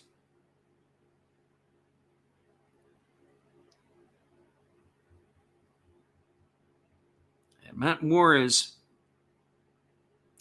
come in and so far done what he's had to do to get the couple outs. It is going to be Stassi stepping to the plate. Stassi tonight is 0 for 3. He has grounded out, he has struck out looking, and he has popped out to second base. Just as a reminder, after this game is done, we'll do the out-of-town scoreboard. Wrap you up on all the games from around the big leagues. There's a first pitch breaking ball that misses down, and the count is 1-0 to Stassi. So 1 ball and no strikes. Matt Moore, with his save earlier this year, looking for his 2nd save. As we said, he's not necessarily a closer by trade, but he's really found his niche this year working out of the bullpen. You figure a left-hander like this working out of the pen, he can probably extend his career by 3 or 4 more years. He continues to have this type of success, maybe even more. Here's the pitch. It is a breaking ball swung on and missed, and the count is now 1-1. So 1 ball and 1 strike to Stassi.